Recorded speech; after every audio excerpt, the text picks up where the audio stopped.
The blue toy phone I had secretly given my 6-year-old grandson rang at 11:47 on a blizzard night. "Grandpa, please help me," he whispered. "I'm cold. I'm hungry." They left me alone again. When the call cut off, I drove through the storm to my daughter's house. My son-in-law blocked the door. "The boy is asleep. Go home, old man." But through the hallway crack, I saw a faint blue light glowing under a locked bedroom door, and my hands went cold. "I appreciate you being here with me today." Before we begin, leave a quick comment below. Have you ever had to choose between family loyalty and doing what's right, yes or no? Your perspective might help someone else reading this. Please note some details have been adapted for storytelling purposes. The core message, protecting the vulnerable, is what truly matters. The blue plastic toy phone vibrated against the mahogany desk at 11:47 on a December night, when the temperature had already dropped to 8 below zero. I was in my second-floor study reviewing transaction spreadsheets, the kind most people would assume a 69-year-old widower could no longer comprehend, row after row of debits I had been tracking for months. Then the toy phone lit up. I kept it on the corner of my desk like a paperweight. Bright blue plastic sold in any toy aisle for $9. 6 months ago, I had slipped a working SIM card into the hollow battery compartment and registered it under a business entity my daughter would never think to search. The screen showed a number I recognized instantly. Ellis. I picked it up. Static crackled through the line wind howling in the background. "Grandpa, I'm so scared. Please help me." 6 years old. That voice should not sound like that. "Ellis, where are you? Where are your parents? They left again." His words came in hitching breaths. "It's so cold. I'm alone." "Stay on the line, buddy. I'm coming right now. Do you understand?" "Okay." A whisper. Then the line went dead. I was already moving. Coat keys, wallet. I descended the stairs in the dark without turning on lights. Muscle memory from a house I had lived in for 42 years. My wife Eleanor had been gone 6 months. Pancreatic cancer, 11 weeks from diagnosis to hospice. My daughter Lorraine tells people I have been losing my edge since the funeral. Forgetful. Repeating questions, struggling with dates. She is half right. I have lost my patience for liars. I spent 35 years as a forensic audit partner at Deloitte, tracking corporate embezzlement and wire fraud for Fortune 500 boards, who needed someone to find money their executives swore did not exist. I built a career on remembering every detail that did not add up. The senility is a cover. I have been playing confused since Eleanor's memorial service, and Lorraine bought it without question because it made her life easier. Easier to deflect the questions I kept asking about Ellis. Easier to explain why I could not see my grandson for weeks at a time. I opened the garage door. Snow whipped sideways through the opening, a wall of white that swallowed the streetlights. I climbed into my car. The engine turned over clean. The toy phone in my coat pocket felt heavier than it should. How does a man prepare to go to war against his own daughter? You do it the same way you prepare to testify against a CFO who embezzled pension funds. You gather evidence. You build the file in silence. You do not let anyone see you counting until the ledger is airtight. I had been gathering evidence on Brent Rawlings, my son-in-law, since the week after Eleanor's funeral. Brent is 45, a senior compliance manager at a regional bank. The kind of job that sounds impressive but pays far less than the lifestyle he maintains. Lorraine is 42, stopped working when Ellis was born. They live in a Skokie house they should not be able to afford. 6 months ago, I noticed a withdrawal from the education trust fund Eleanor and I established for Ellis. $47,000 coded as a qualified education expense. Ellis was 5 years old. He was not in any program that cost $47,000. So I started looking. I backed out of the garage into the blizzard. Visibility was near zero. The wipers could not keep pace with the snow. I did not slow down. The drive from Evanston to Skokie is 40 minutes on a clear night. I have driven through worse. Blizzards are predictable. You adjust your speed watch for brake lights. Family predators are not predictable. They rely on trust. They assume no one is paying attention. Brent assumed I was too old and too broken to notice. I merged onto I-94 southbound. The highway was nearly empty. Let me tell you what 35 years of forensic auditing teaches you about family theft. It is always incremental. It is always justified in the thief's mind. And it is always hidden behind plausible deniability. Brent did not steal $47,000 once. He has been pulling money from that trust account for 18 months. Small transfers at first. 5,000 here, 8,000 there. Coded as tutoring, medical expenses, educational materials. None of it real. I know because I built a tracking system 5 months ago, a Delaware LLC monitoring entity, encrypted and silent. Every time Brent moves money, I get a notification. Every withdrawal, every wire transfer, every casino marker cleared against that account. And there have been casino markers, dozens of them. The toy phone was not a last-minute rescue plan. It was the final tripwire in a system I built the week after Eleanor's funeral. I told Ellis it was a game, a secret phone just for us. If he ever needed me, he could call. He called it the grandpa phone. Tonight, my grandson activated the system. The snow hammered the windshield. My phone buzzed in the cup holder. A text from the monitoring system. Another withdrawal attempt, flagged and frozen by the trust's secondary authorization requirement I had quietly added 3 months ago. Brent was trying to move money. Tonight, during a blizzard. That meant he was panicking. Panicking people make mistakes. I had been watching them for 5 months. Every withdrawal, every wire transfer, every fraudulent expense report. I had the logs. I had the bank statements. I had casino surveillance photos a private investigator pulled from public records requests. I had everything except proof that Ellis was in danger. Now I had that too. The exit for Skokie appeared through the white. I took it without signaling. That call was not a cry for help. It was evidence. And I was about to add it to a file that would bury Brent Rawlings so deep he would never see daylight again. The porch light was off. That was the first thing wrong with a house where the porch light had burned every night for 15 years. I pulled to the curb at 2:15 in the morning, wipers scraping against snow that refused to stop falling. The house sat dark except for a faint glow somewhere deep inside. Lorraine always left the porch light on. Always. Tonight, it looked like someone did not want to be found. I climbed out into the cold and started up the walkway. The front door opened before my knuckles could touch the wood. Brent Rawlings stood in the threshold, 45 years old, broad-shouldered, with the smooth voice of a man who made his living convincing people to trust him with their money. He filled the doorway, completely blocking me. "Vernon, what are you doing here?" Ellis called me. "I want to see him." "The boy is asleep, old man. Stop imagining things." "He called me 30 minutes ago, scared. Said he was alone." Brent's jaw tightened. "You drove through a blizzard because you think you got a phone call. Ellis doesn't have a phone. He's 6. Let me see him." "No." Behind him, Lorraine appeared in the shadows. My daughter. 42 years old, her posture rigid, and her face pale in the dim light filtering from somewhere inside. She did not step forward. She just stood there, arms crossed. "It's 2 in the morning, Dad." Her voice was thin.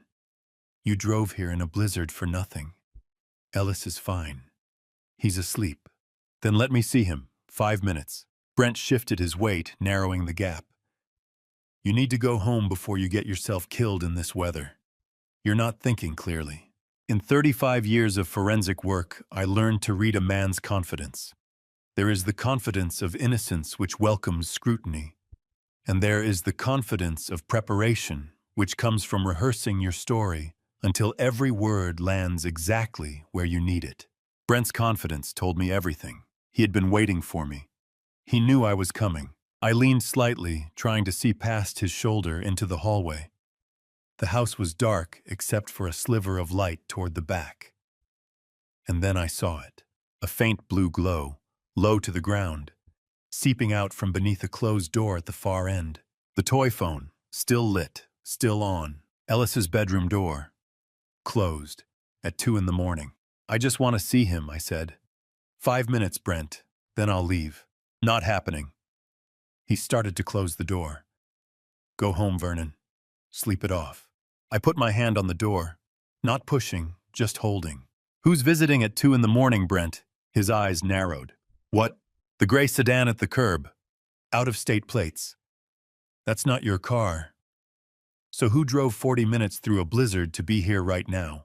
For the first time, his mask slipped. Just for a second. None of your business, he said. Go home before you get lost in this weather. I stepped back. I'm going, but I saw what I needed to see. Brent closed the door. The lock turned. The porch stayed dark. I walked back to my car, but I did not get in. Not yet. I pulled out my phone and photographed the gray sedan. Illinois plates, corporate fleet number visible in the corner. I zoomed in, captured the plate clearly, then opened the vehicle lookup app. 30 seconds later, I had the registration data. Leased vehicle. Corporate entity out of Wheaton, Illinois. A financial consulting firm I did not recognize. Who needs a visitor at 2 in the morning during a blizzard when a child is supposedly asleep? Someone who needs help cleaning up a mess. Fast. I climbed into my car and started the engine. The drive back to Evanston took 50 minutes through worsening conditions. My mind was already 3 steps ahead. Brent had known I was coming. He had called someone, and that someone had arrived before I did. I pulled into my garage at 4:23 in the morning. The house was silent. I climbed the stairs to my office and locked the door. The bookshelf on the north wall looked like every other retired executive's study. I reached behind the third shelf and pressed the concealed latch. The panel swung open. Inside a small commercial safe with a biometric lock. I pressed my thumb to the scanner. The bolt released. The encrypted drive sat in a foam-lined case. I pulled it out, connected it to my desktop, and entered the passphrase. The screen filled with data. 5 months of perfect surveillance. Every trust fund distribution flagged. Every suspicious withdrawal time-stamped. Bank routing numbers. Casino markers. Wire transfers to accounts I had traced but not yet identified. Transaction logs that painted a picture clearer than any testimony. 5 months of watching them steal from a 6-year-old, I said to the empty room. Every transaction logged, every dollar accounted for. This was not a rescue operation anymore. This was a prosecution. I opened my phone and pulled up Simone Garrett's contact. Simone had been my attorney for 12 years, sharp as a scalpel, and twice as ruthless when the case demanded it. I typed one line. Tomorrow morning, first thing, she replied in under a minute. I'll clear my calendar. I set the phone down and stared at the data on my screen. The gray sedan with corporate plates. The out-of-state registration. A financial consulting firm from Wheaton. I ran that license plate number through my phone before I even left the street. Gray sedan leased vehicle corporate registration out of Wheaton. I did not recognize the company name yet, but I recognized the pattern a professional called in to clean up a mess. Brent had phoned someone the moment that toy phone connected, and whoever answered had driven 40 minutes through a blizzard to get there before I did. By morning, I would know exactly who owned that vehicle and why they were so eager to protect Brent Rawlings at 2 in the morning. 8 hours after I sat staring at that encrypted drive, I walked into Simone Garrett's downtown Chicago law office, carrying it in my coat pocket. Simone Garrett, 56 years old, was a family law partner who had built her career on high-net-worth forensic divorces and had no tolerance for cruelty disguised as parental rights. I had used her for estate planning after Eleanor died. She knew what I did for 35 years at Deloitte. She knew I did not panic. She slid the reading glasses down from her forehead and opened the encrypted drive without a word, her silence filling the 22nd floor conference room like a held breath. I sat across from her and waited. She did not speak for 12 minutes. Just scrolled through spreadsheet after spreadsheet, transaction logs, wire transfer records, casino markers, offshore routing numbers. Her face gave away nothing. Finally, she closed the laptop. You have 5 months of unassailable bank data, she said. I can file today, but the court won't move on numbers alone. We need DCFS eyes inside that house. How long? Give me a timeline. She leaned back in her chair, fingers steepled. Emergency custody petition goes in this afternoon. DCFS investigation takes 2 to 3 weeks if we push hard. Home inspection interviews with the child background checks. If the physical evidence matches this financial layout, we can have custody before early February. 10 weeks. Vernon. Can he hold out for 10 weeks? 10 weeks sounds like nothing until you are a 6-year-old sleeping in a locked room. He'll hold, I said. What else do we need? Everything you saw at that house. The locked door. The blue glow. That gray sedan. I want photos. Timestamps, witness statements if you can get them. And I want that toy phone. I pulled it from my other pocket. The blue plastic felt lighter than it should. Simone picked up her desk phone and pressed a single button. Kevin, I need you in Conference B. Bring your kit. 3 minutes later, Kevin Halstead walked in carrying a silver briefcase. The firm's retained digital forensics specialist, mid-30s, the kind of careful precision you see in people who handle evidence for a living. He handled the toy phone like it was evidence at a crime scene, which I realized it essentially was. What am I looking for? He asked. Call logs, Simone said. Timestamps, metadata, anything that shows when and how this device was used. Kevin pulled a cable from his kit and connected the phone to a laptop. His fingers moved across the keyboard without hesitation. I watched the screen fill with data I did not fully understand. Lines of code, system logs, network handshake records. Then Kevin stopped. 14 outgoing calls, he said quietly. All terminated within 3 to 7 seconds. All except one. My chest tightened. He tried to call me 14 times. Why didn't I know? Kevin turned the laptop toward me. Rows of timestamps. December 3rd, January 28th, March 15th. 11 others spread across 5 months. Because someone was actively blocking the signal, Kevin said. See these router logs? I pulled them from the metadata. Your grandson wasn't just being ignored, he was being jammed. Simone leaned forward. Explain. Smart home router with SIM blocking protocols enabled. Whoever set this up created an artificial firewall that identified the toy phone's SIM signature and killed any outgoing signal before it could reach a tower. The calls died in the air. They never had a chance to connect. There is a particular silence that falls over a room when you realize a child tried to call for help 14 times and every single cry died in the electronic void. I stared at the screen. Each timestamp was a night. Each night was a moment when Ellis sat alone in the dark, pressing buttons on a toy phone, believing his grandfather would answer. The blizzard night, I said. That one worked. Why? Kevin scrolled through the logs. The firewall was disabled that night. See router shows standard residential mode from 11:40 p.m. to 3:15 a.m. Someone forgot to re-enable it. Brent left the house, I said. He and Lorraine both. They left Ellis alone and forgot to turn the jamming back on. Simone's voice was flat. So the only reason you got that call was because your son-in-law made a mistake. I nodded. I could not speak. Kevin printed the report and slid it across the table. I picked it up. The timestamps were listed in clean columns. Dates, times, duration, status. December 3rd, 9:47 p.m. 4 seconds. Terminated. January 28th, 11:13 p.m. 6 seconds. Terminated. March 15th, 10:52 p.m. 7 seconds. Terminated. I remembered January 28th. I was in my home office that night analyzing a client's tax liability, completely absorbed in quarterly financial statements. 2 towns away, my grandson was whispering into a toy phone.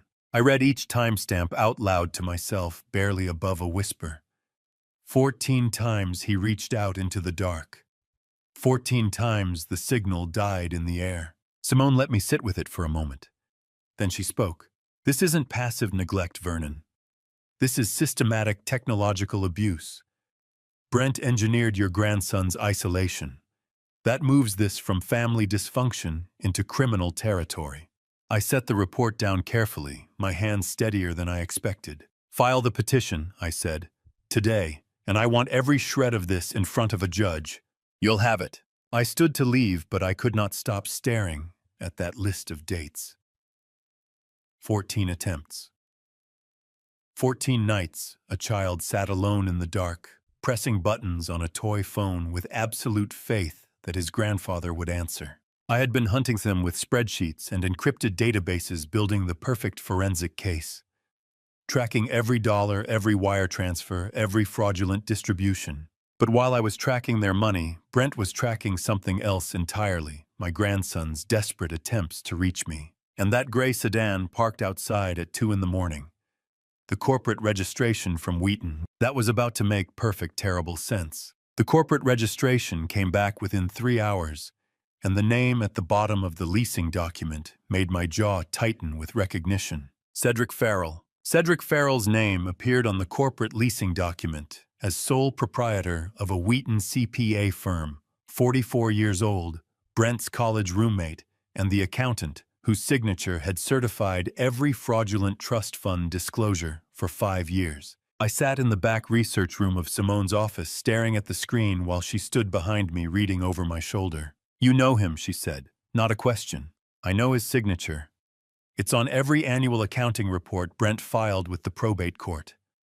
Cedric Farrell, CPA, attesting under penalty of perjury that Ellis's trust was being properly managed." Simone leaned closer to the monitor. "And he's listed as Brent's emergency contact on 2 previous employment applications. College roommate, University of Illinois, class of 2003. I pulled up my LLC monitoring files and cross-referenced the dates. Every trust distribution that flagged as suspicious in my system had a corresponding accountant certification signed by Cedric Farrell. This is the man who signed documents swearing the funds were being used for Ellis's benefit," I said. "Educational expenses, medical care, proper fiduciary management. All lies, all notarized. And Brent had him at the house within an hour of that toy phone connecting," Simone added. "They weren't just stealing, they were coordinating. I know this breed of accountant. They are not criminal masterminds. They are lazy professionals who sign documents they do not fully understand out of old loyalty or easy money.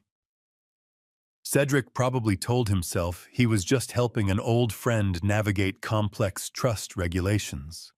He probably never asked hard questions about where the money was actually going. But that signature made him complicit.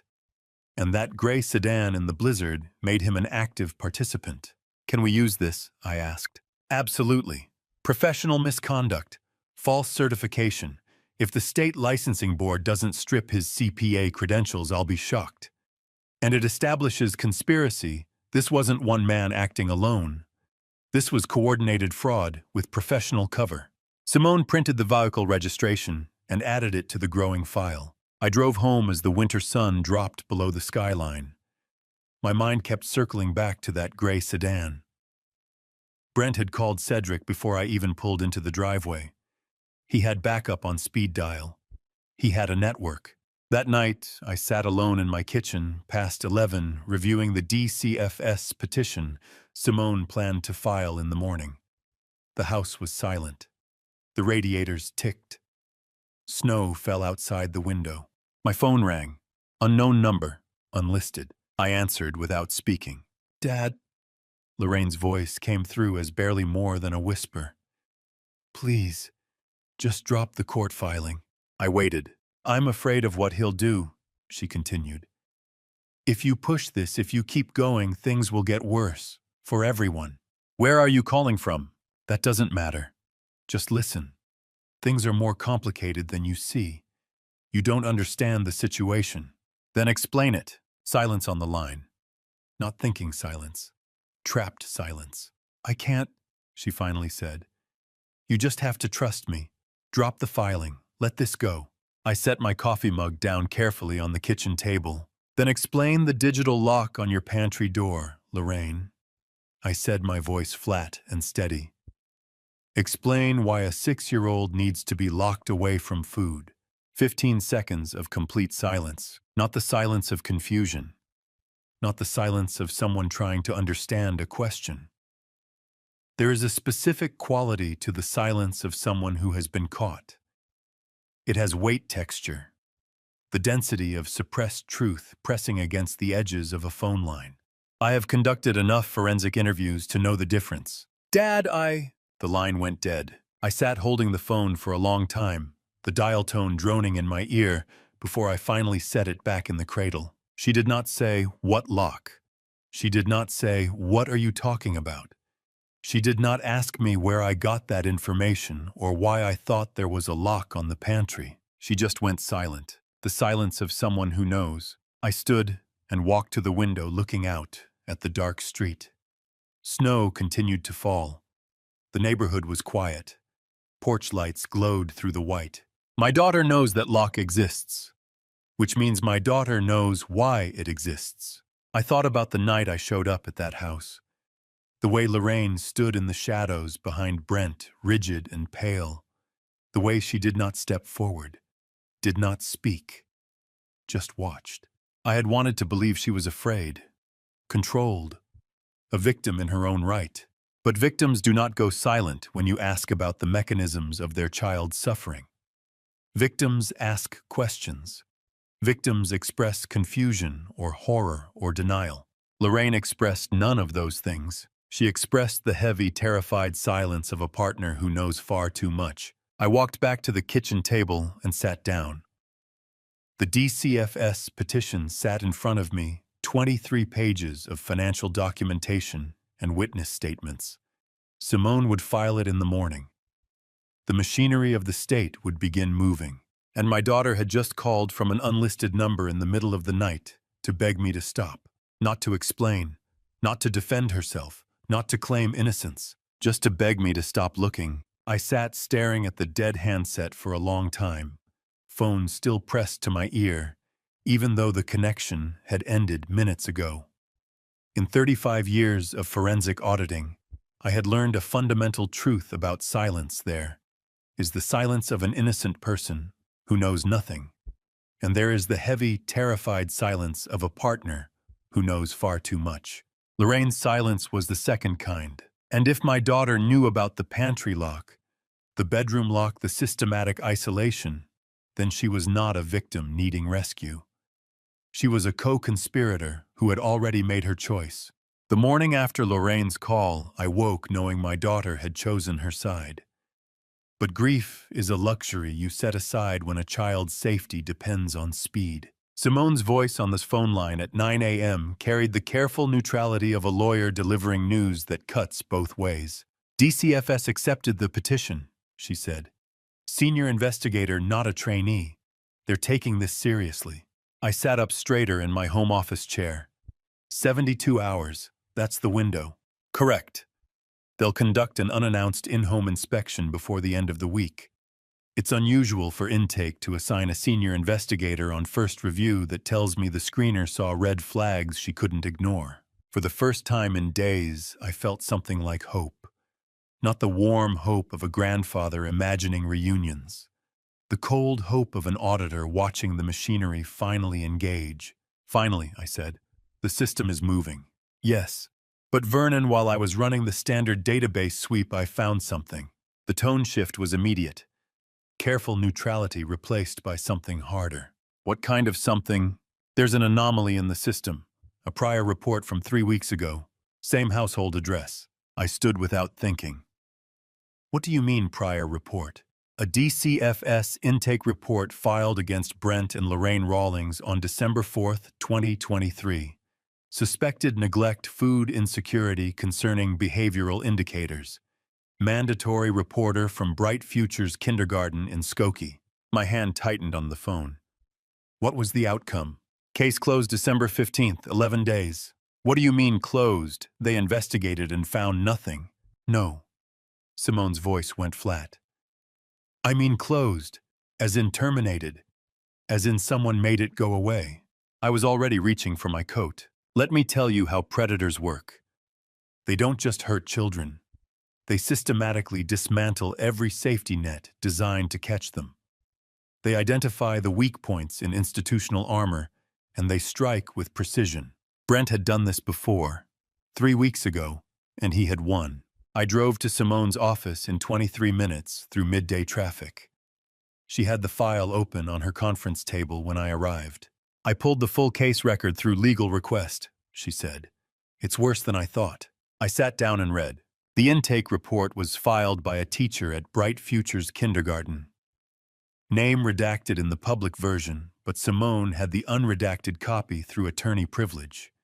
The observations were clinical and devastating. Child repeatedly begs to take leftover snacks home. Child hoards food in cubby, concealing crackers and fruit in coat pockets.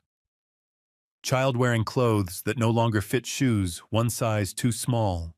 Winter coat from previous season, with sleeves 3 inches above wrists. Child exhibits anxiety around meal transitions, asks multiple times if food will be available tomorrow. I read it twice. A teacher saw it, I said quietly. She filed the report, and they crushed her with a legal letter. Simone turned to the next page. 4 days after the teacher filed her mandatory report, the DCFS trainee caseworker assigned to investigate received this. She slid a document across the table. 10 pages. Letterhead from a corporate law firm in downtown Chicago, the kind of firm that charges $800 an hour. The language was aggressive and cold. Phrases like defamatory allegations, professional liability exposure, and vigorous legal action to protect our client's parental rights. The letter strongly advised the caseworker to close the matter immediately if she valued her professional credentials and wished to avoid becoming personally named in litigation. The caseworker was 3 months out of training. She panicked. On December 15th, she closed the file with a notation. Unable to substantiate claims. Family non-cooperative but within legal rights. Recommend closure. There is a particular rage that comes from learning someone tried to help and was crushed for it. Not the hot rage of impulse, but the cold rage of a man who knows exactly how to turn that suppressed truth into evidence. Brent beat the system once, I said. He thought he could do it again. He almost did, Simone replied. If you hadn't filed independently with 5 months of financial documentation, this would have stayed buried. I stared at the teacher's observations. Hoarding food, begging for snacks, coat sleeves 3 inches too short. Ellis had been crying for help in every way a 6-year-old knows how. And when an adult finally heard him, Brent deployed legal artillery to silence her. The teacher, I said. I want her name. Simone hesitated. Vernon, she's a mandatory reporter who got threatened with litigation. She might not want to relive this. I understand. But she needs to know her report wasn't wasted. That someone is listening this time. Simone pulled a separate sheet from the file. Briar Townsend, 26 years old, 5 years teaching experience. She filed the report on her own initiative after documenting concerns for 2 weeks. I wrote the name down carefully. Can we use this? I asked. The buried report, the legal intimidation, the pattern. Absolutely. This establishes that Brent has obstructed child welfare investigations before. It shows premeditation. And it gives us a witness who can testify to observable neglect from months ago, creating a timeline of ongoing harm rather than a single incident. Will she testify? I don't know. She tried once and got crushed. Asking her to stand up again is asking a lot. I looked at the file one more time. The teacher's careful documentation. The dates she logged each observation. The professional language of someone who knew what she was seeing and understood her legal obligation to report it. Someone had seen the signs. Someone had tried to speak up. And in 11 days, Brent's legal machinery had gagged her into silence. But Brent made one critical mistake. He assumed that silence was permanent. I closed the file folder and made a note in my ledger. I will find the teacher, I said. I will show her that her voice still matters. By the end of the week, I would be sitting across from that teacher watching her decide whether to stand up again after being knocked down once already. 7 days after filing the petition, I found Briar Townsend's name in a buried file. Within 48 hours, I would be sitting across from her, in an empty classroom, watching her decide whether courage was worth the risk a second time. But first, the system had to disappoint me. The DCFS field report arrived on Simone's desk, marked, "Insufficient grounds for emergency removal." And those 4 words made my blood pressure spike in a way 35 years of auditing corporate fraud never had. I read the document in Simone's conference room on a cold January evening. The senior investigator had conducted an unannounced inspection of the Skokie residence while I was legally barred from attending. The observations were clinical and damning. External padlock assembly on bedroom door. Digital combination lockbox installed on kitchen pantry. Child wearing short-sleeved summer shirt inside residence maintained at 18 degrees Celsius. No winter coat matching child's current size located in bedroom closet. Child appeared underweight for age bracket. Every detail I had reported. Every concern I had documented. All confirmed by a state official. Then came Brent's explanations recorded verbatim. Bedroom locked child has history of sleepwalking. Pediatrician recommended secured door to prevent wandering toward staircase at night. Pantry lock. Child diagnosed with severe tree nut allergies. Digital lock prevents unsupervised access to cross-contaminated food storage. Temperature family preference for cooler indoor climate. Child has never complained. Clothing child outgrew winter coat recently. Replacement ordered online in transit. The investigator's conclusion sat at the bottom of the page like a judicial slap. Concerns noted. Explanations plausible. Insufficient evidence for immediate emergency removal. Recommend continued monitoring pending full evidentiary hearing. I set the document down carefully. They saw everything, I said. The locks, the clothes, the temperature. And it still wasn't enough. Simone stood by the window, arms crossed. Brent gave medical explanations for everything. Food allergies, sleepwalking thermostat preferences. The investigator had no medical training to contradict him. The system needs a smoking gun, I said. We gave them a loaded revolver, and they're asking where the bullet holes are. Here's what I learned. Auditing corporate fraud. For 3 decades, the system isn't designed to catch sophisticated criminals. It's designed to process obvious ones.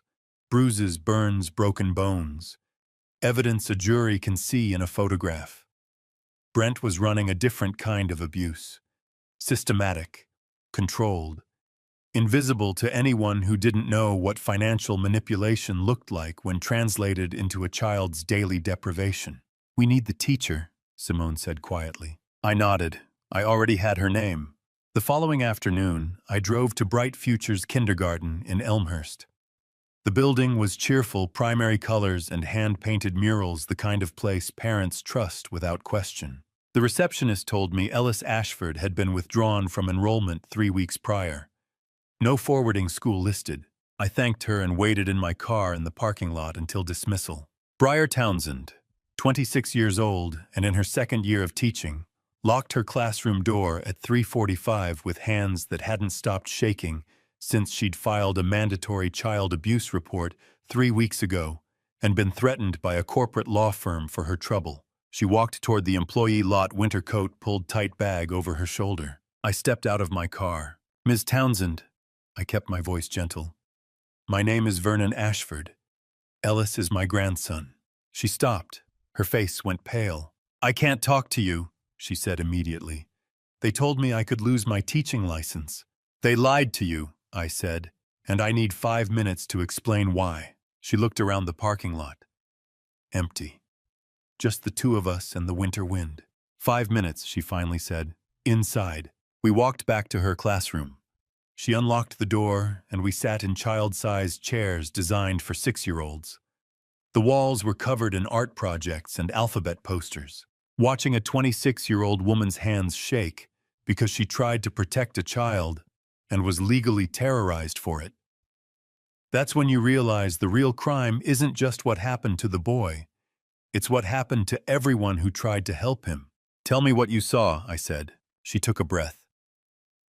Ellis was in my morning class from September through early December. He was quiet. Anxious. He always begged to take leftover cafeteria snacks home. Always. I started letting him pocket crackers because it seemed to calm him down. Go on. He hid food everywhere. His cubby, his backpack, his coat pockets.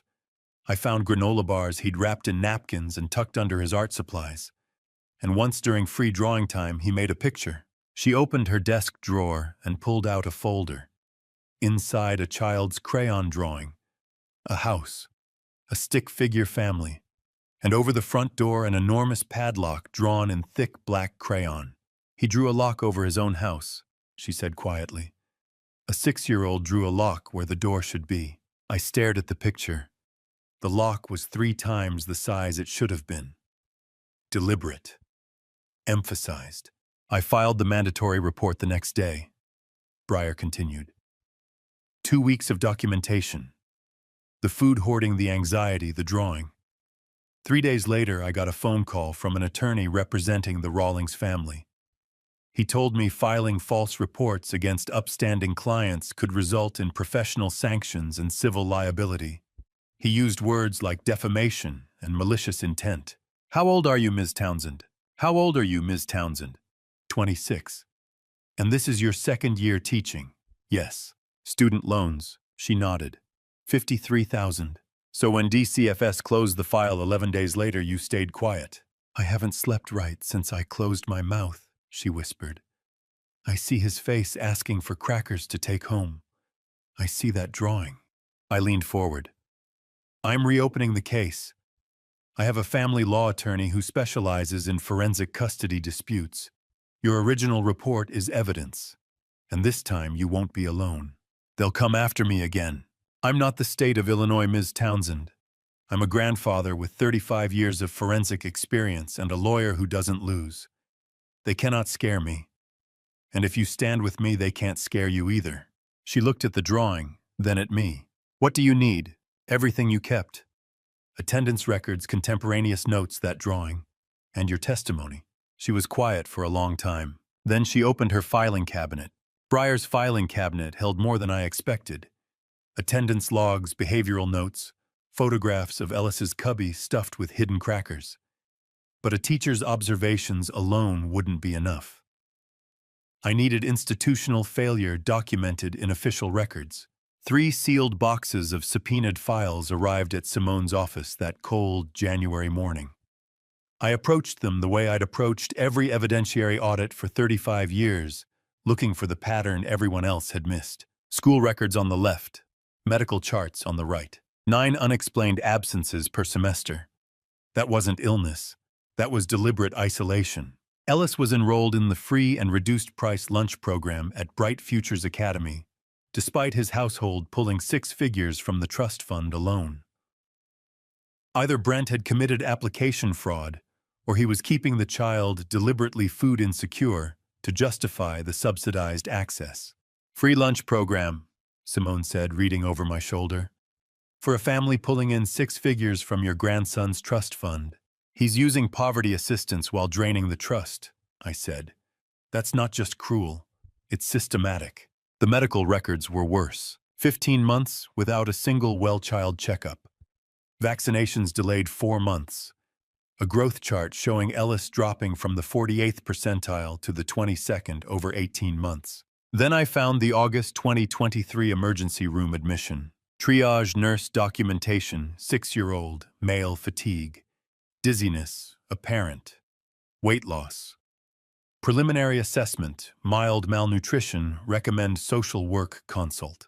4 hours later, the discharge summary read, picky eater, age-appropriate selectivity, parental education provided. Between intake and discharge, 1 chart entry explained everything.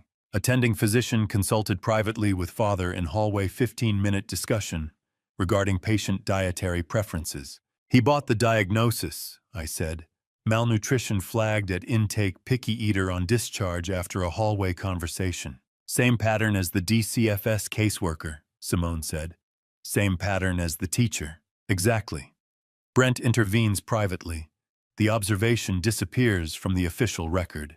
That night I drove back to Evanston and opened my LLC monitoring files.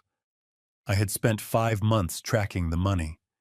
Now I needed to track the people who let it happen. That's when I found Richard Keller, branch compliance manager.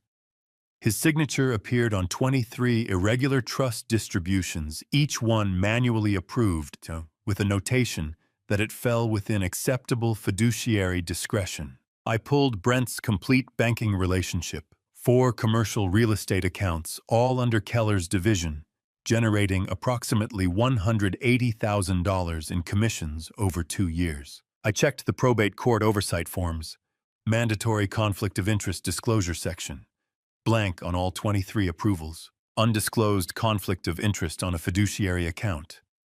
Not just unethical, a federal banking violation. The OCC complaint would name Keller specifically. Whether he cooperated or defended himself was his own calculation to make. But his signature on 23 forms with blank disclosure sections was not a gray area. Federal banking examiners would treat it exactly that way. At 2 in the morning, I uploaded the whistleblower packet to the OCC Federal Reporting Portal. 5 months of verified data. Every transaction time-stamped. Every conflict documented. The portal accepted the upload without acknowledgement. No confirmation. No case number. That's how federal whistleblower systems work. Silent intake, no paper trail. Just a massive, unstoppable machine that begins grinding the moment you feed it evidence. I closed the laptop. What I didn't know yet was that Brent had been preparing his own countermoves since the blizzard night, and one of them was already watching me. 3 days after I filed the OCC complaint, Brent's countermove revealed itself in my rearview mirror. The silver Honda Civic appeared on Tuesday morning as I pulled out of the grocery store parking lot, and I recognized it instantly for what it was: professional surveillance pretending to be invisible. I didn't speed up, didn't slow down, didn't signal that I'd noticed. I just drove home and carried my groceries inside. Wednesday, the same Honda held position 4 cars back during my afternoon drive to the hardware store. Thursday, it appeared in the library parking lot while I sat reading the newspaper. 3 days, same vehicle, different holding positions. Brent had hired someone to watch me. The surveillance was competent enough to fool a civilian, but completely obvious to someone who had spent 35 years tracking financial criminals. I refused to confront the vehicle or alter my behavior. Instead, I performed mundanity. In 35 years of tracking white-collar criminals, I learned this surveillance works both ways. If someone's watching you, you're also watching them fail to stay invisible. I went shopping. I sat on park benches. I fed ducks at a local pond for 20 minutes while the Honda sat 3 rows back. I took afternoon naps in my living room with the curtains open. The profile of a harmless, slightly confused elderly man. "They're logging my routine," I said Thursday night.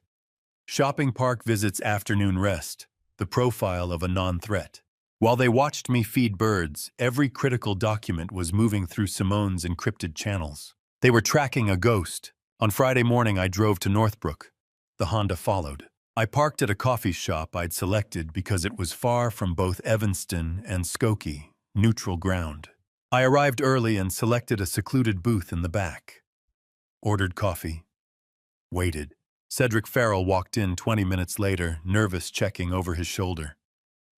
44 years old, wearing business casual, carrying the weight of a man who knows he's made a mistake he can't take back. He slid into the booth. I didn't offer pleasantries. I slid 3 pieces of paper across the table. "Document 1, I said. "Photocopy of your CPA signature on the most recent fraudulent trust fund accounting disclosure. September 2023. Cedric looked down at his signature, clear as daylight. "Document 2. Illinois criminal statute defining aiding and abetting financial fraud. Penalties highlighted in yellow. Up to 15 years. His face went pale. "Document 3. I placed Simone Garrett's business card on top. "My attorney's direct office line. Available 24 hours. Cedric stared at the documents. "You have 2 paths forward, Cedric," I said. "Both carry consequences, but only one leaves you with a career." "That's my signature," he said quietly. "I certified those reports." But Brent told me the withdrawals were legitimate distributions. He showed me invoices, receipts.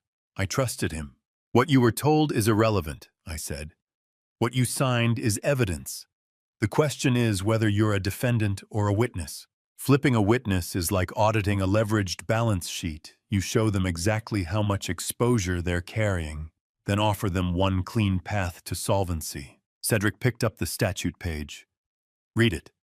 Set it down carefully. We were roommates in college, he said. I've known him 20 years. I understand loyalty, I said. But loyalty doesn't survive a federal indictment. And that's where this is headed. He looked up. Federal. The Office of the Comptroller of the Currency received a comprehensive whistleblower complaint 4 days ago. Banking violations, undisclosed conflicts, systematic fraud. When federal regulators move, state prosecutors follow. And when they start looking at professional certifications on fraudulent documents, they don't stop at the primary offender. Cedric's hands were shaking. I have a practice, he said. 2 employees. My daughters are both in college. If Illinois revokes my CPA license, then you lose everything, I finished. Which is why you need to decide right now whether you're going to be indicted or whether you're going to cooperate. He stared into his coffee cup. Nearly a full minute of silence. Finally, he looked up. I need to know exactly how much cover you can provide if I open up about everything. And there it was. The question I'd been waiting for.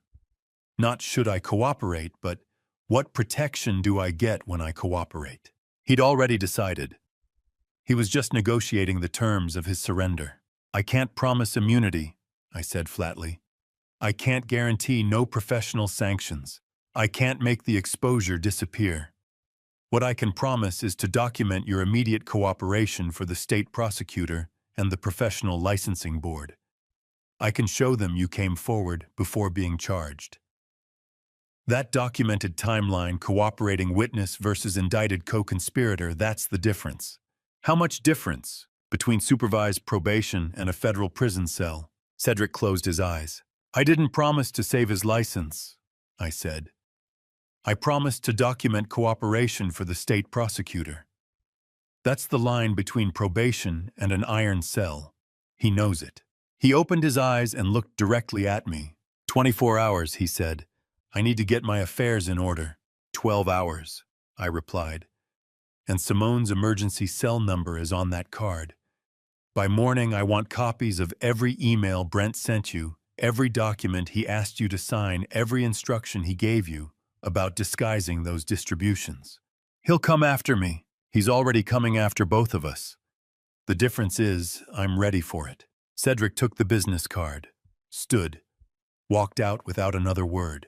I sat in the booth for another 10 minutes, finishing my coffee. By morning, I'd have access to internal accounting records my LLC monitoring system had never captured. Handwritten notes, backup files, email threads where Brent laid out exactly how to disguise trust fund theft as legitimate distributions. And somewhere in Evanston, a private investigator was filing a report saying I spent the afternoon feeding ducks and buying lettuce. Cedric delivered the files within 11 hours. Email threads, handwritten notes, backup accounting records showing exactly how Brent had instructed him to disguise the theft. 2 days later, I sat in a Cook County courtroom for the scheduling conference. The room was compact and fluorescent lit, built for administrative efficiency rather than drama. The presiding judge opened the file with the mechanical precision of someone who had processed 300 custody cases that year alone. Matter of Ashford versus Rawlings emergency custody petition. I'm appointing a guardian ad litem to represent the minor child's interests. Viveka Sinclair, 53, entered with the calm professionalism of a family attorney who had represented children in over 200 custody disputes and knew how to read what wasn't being said. Ms. Sinclair, full investigative authority. Report due 10 days before trial. Brent's defense counsel stood immediately. Your Honor, we need 60 days to review the financial complexities. 45 days, counselor.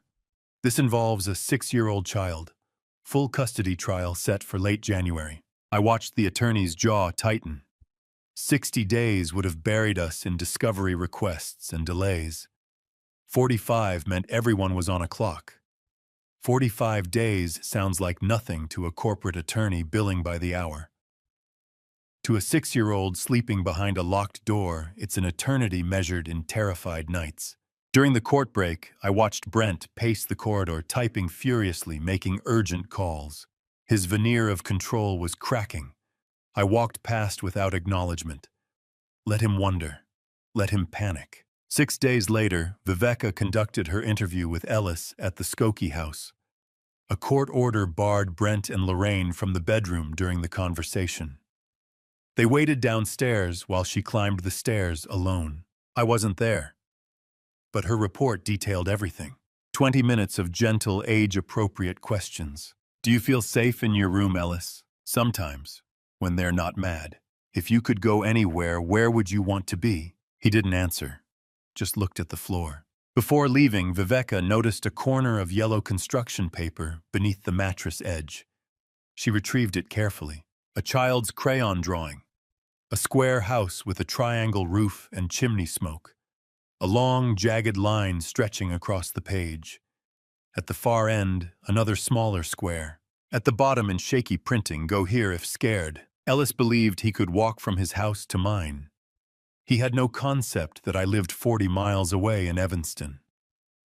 No understanding of highways or distances. He just knew, draw the path, believe someone will come. Viveka said nothing to Brent or Lorraine.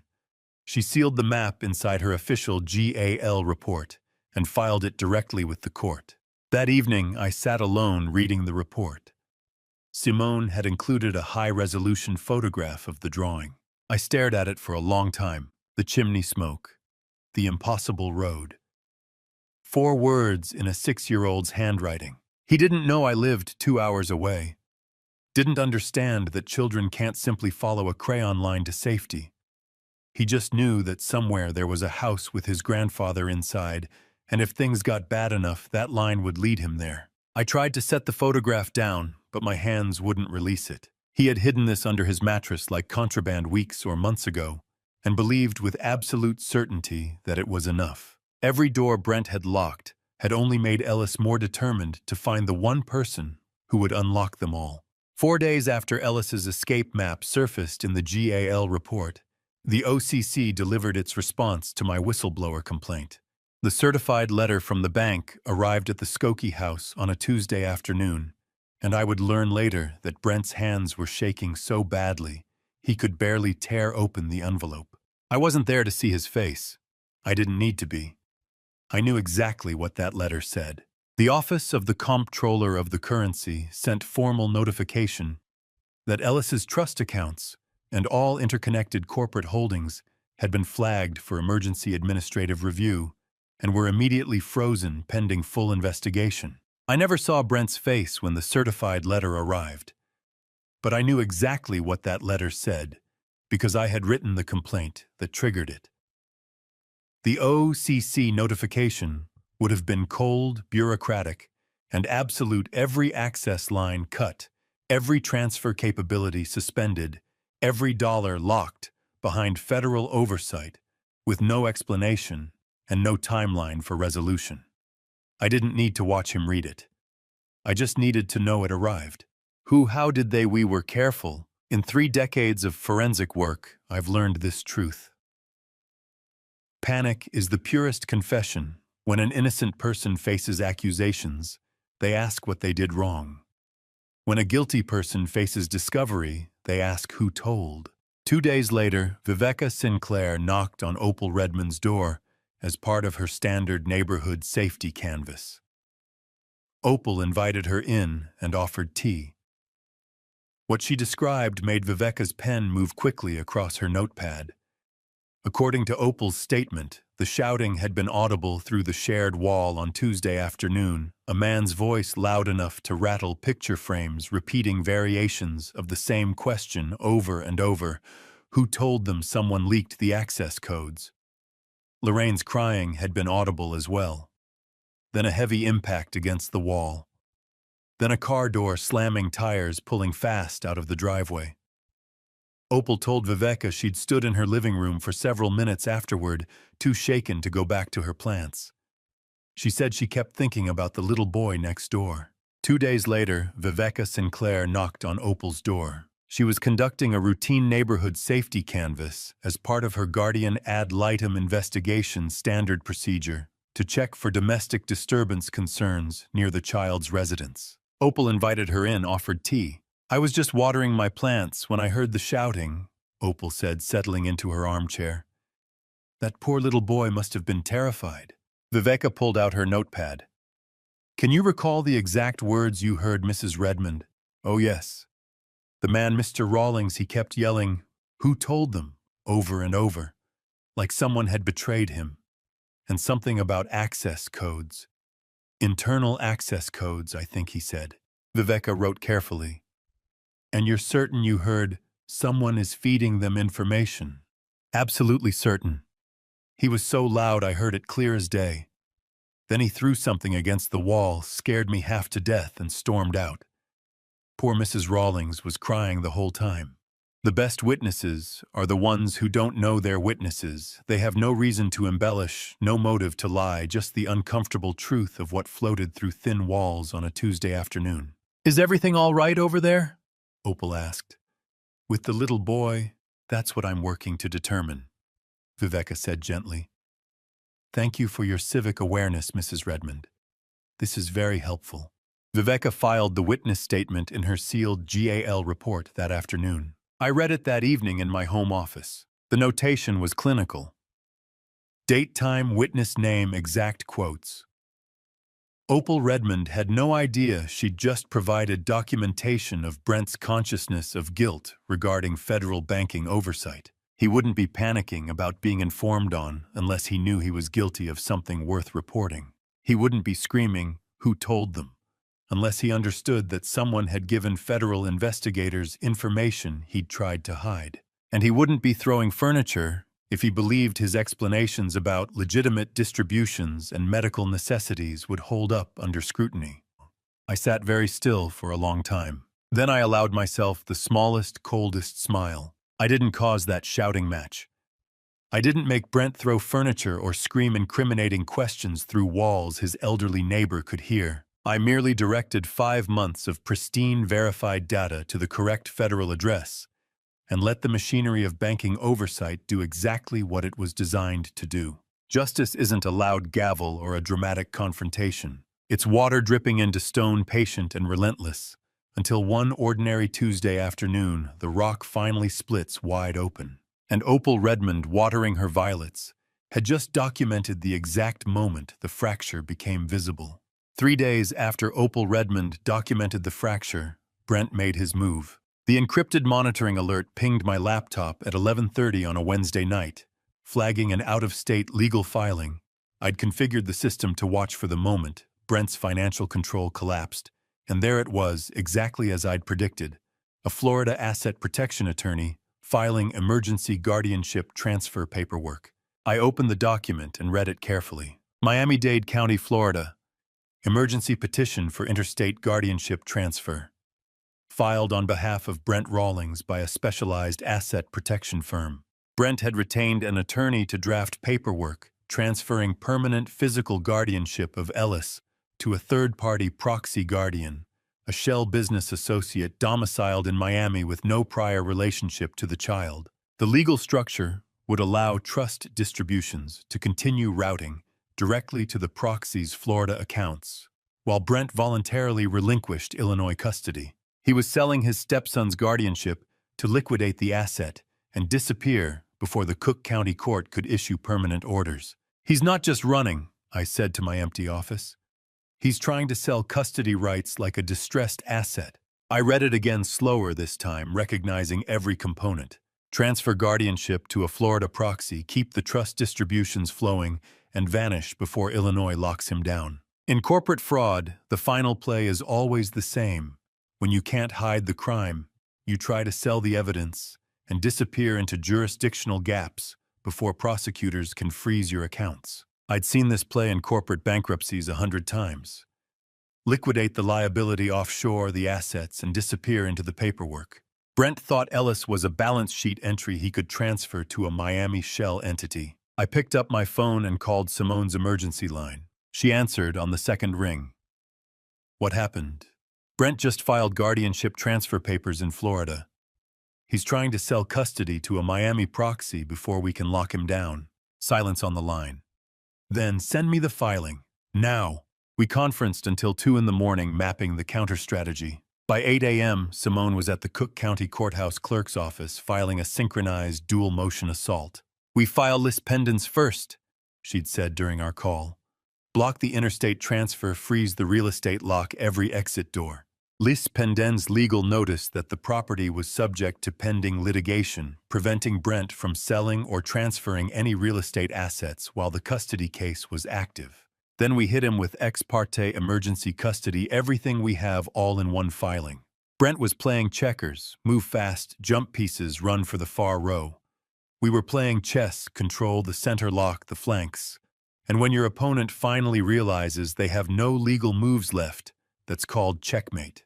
The emergency ex parte custody petition was supported by a comprehensive evidentiary affidavit spanning 47 pages, 5 months of LLC bank surveillance stream, every transaction verified and time-stamped, the 14 blocked toy phone calls, digital forensics showing systematic signal jamming, the suppressed 2023 DCFS intake file, teacher's report, legal intimidation, 11-day burial, school absence records, 9 unexplained absences per semester, delayed vaccination charts, 15 months without well-child checkups, the ER malnutrition report, diagnosis changed after Brent's hallway conversation with the physician, Breyer's teacher testimony, food hoarding, ill-fitting clothes, the drawing of a house with a padlock, Opal's neighbor witness statement, shouting through walls, consciousness of guilt, the GAL's sealed brief, Ellis's escape map with 4 words in shaky crayon, go here if scared, every piece cross-referenced, every date verified, every witness statement notarized. The presiding family court judge reviewed the emergency filing for 90 minutes, then scheduled an evidentiary hearing for 48 hours later. 48 hours, Vernon, Simone called to tell me. The judge is giving us an emergency hearing in 2 days. I drove home that afternoon and spread the complete evidentiary file across my dining room table, every bank statement, every medical record, every witness testimony, every photograph of the escape map. I audited each piece a 4th time. I wasn't checking for errors. I wasn't doubting the data's integrity. I'd audited this material meticulously the first 3 times. I was doing what I always do before presenting the most critical case of my career, treating the evidence with the reverence it deserves, honoring the precision it took to build it, acknowledging that this 47-page affidavit represents not just 5 months of surveillance, but 69 years of learning exactly how to catch people who believe they're too smart to be caught. 48 hours, I said to the silent room. 2 days until the emergency hearing. I picked up the photograph of the escape map one more time. I had already stared at it for an hour the night Viveka filed her report. I didn't need to stare at it again. I just needed to remember why every line in this 47-page affidavit existed. Then I set it face down and went back to the ledger. Every transaction, every timestamp, every witness statement, this is the most important file I've ever constructed.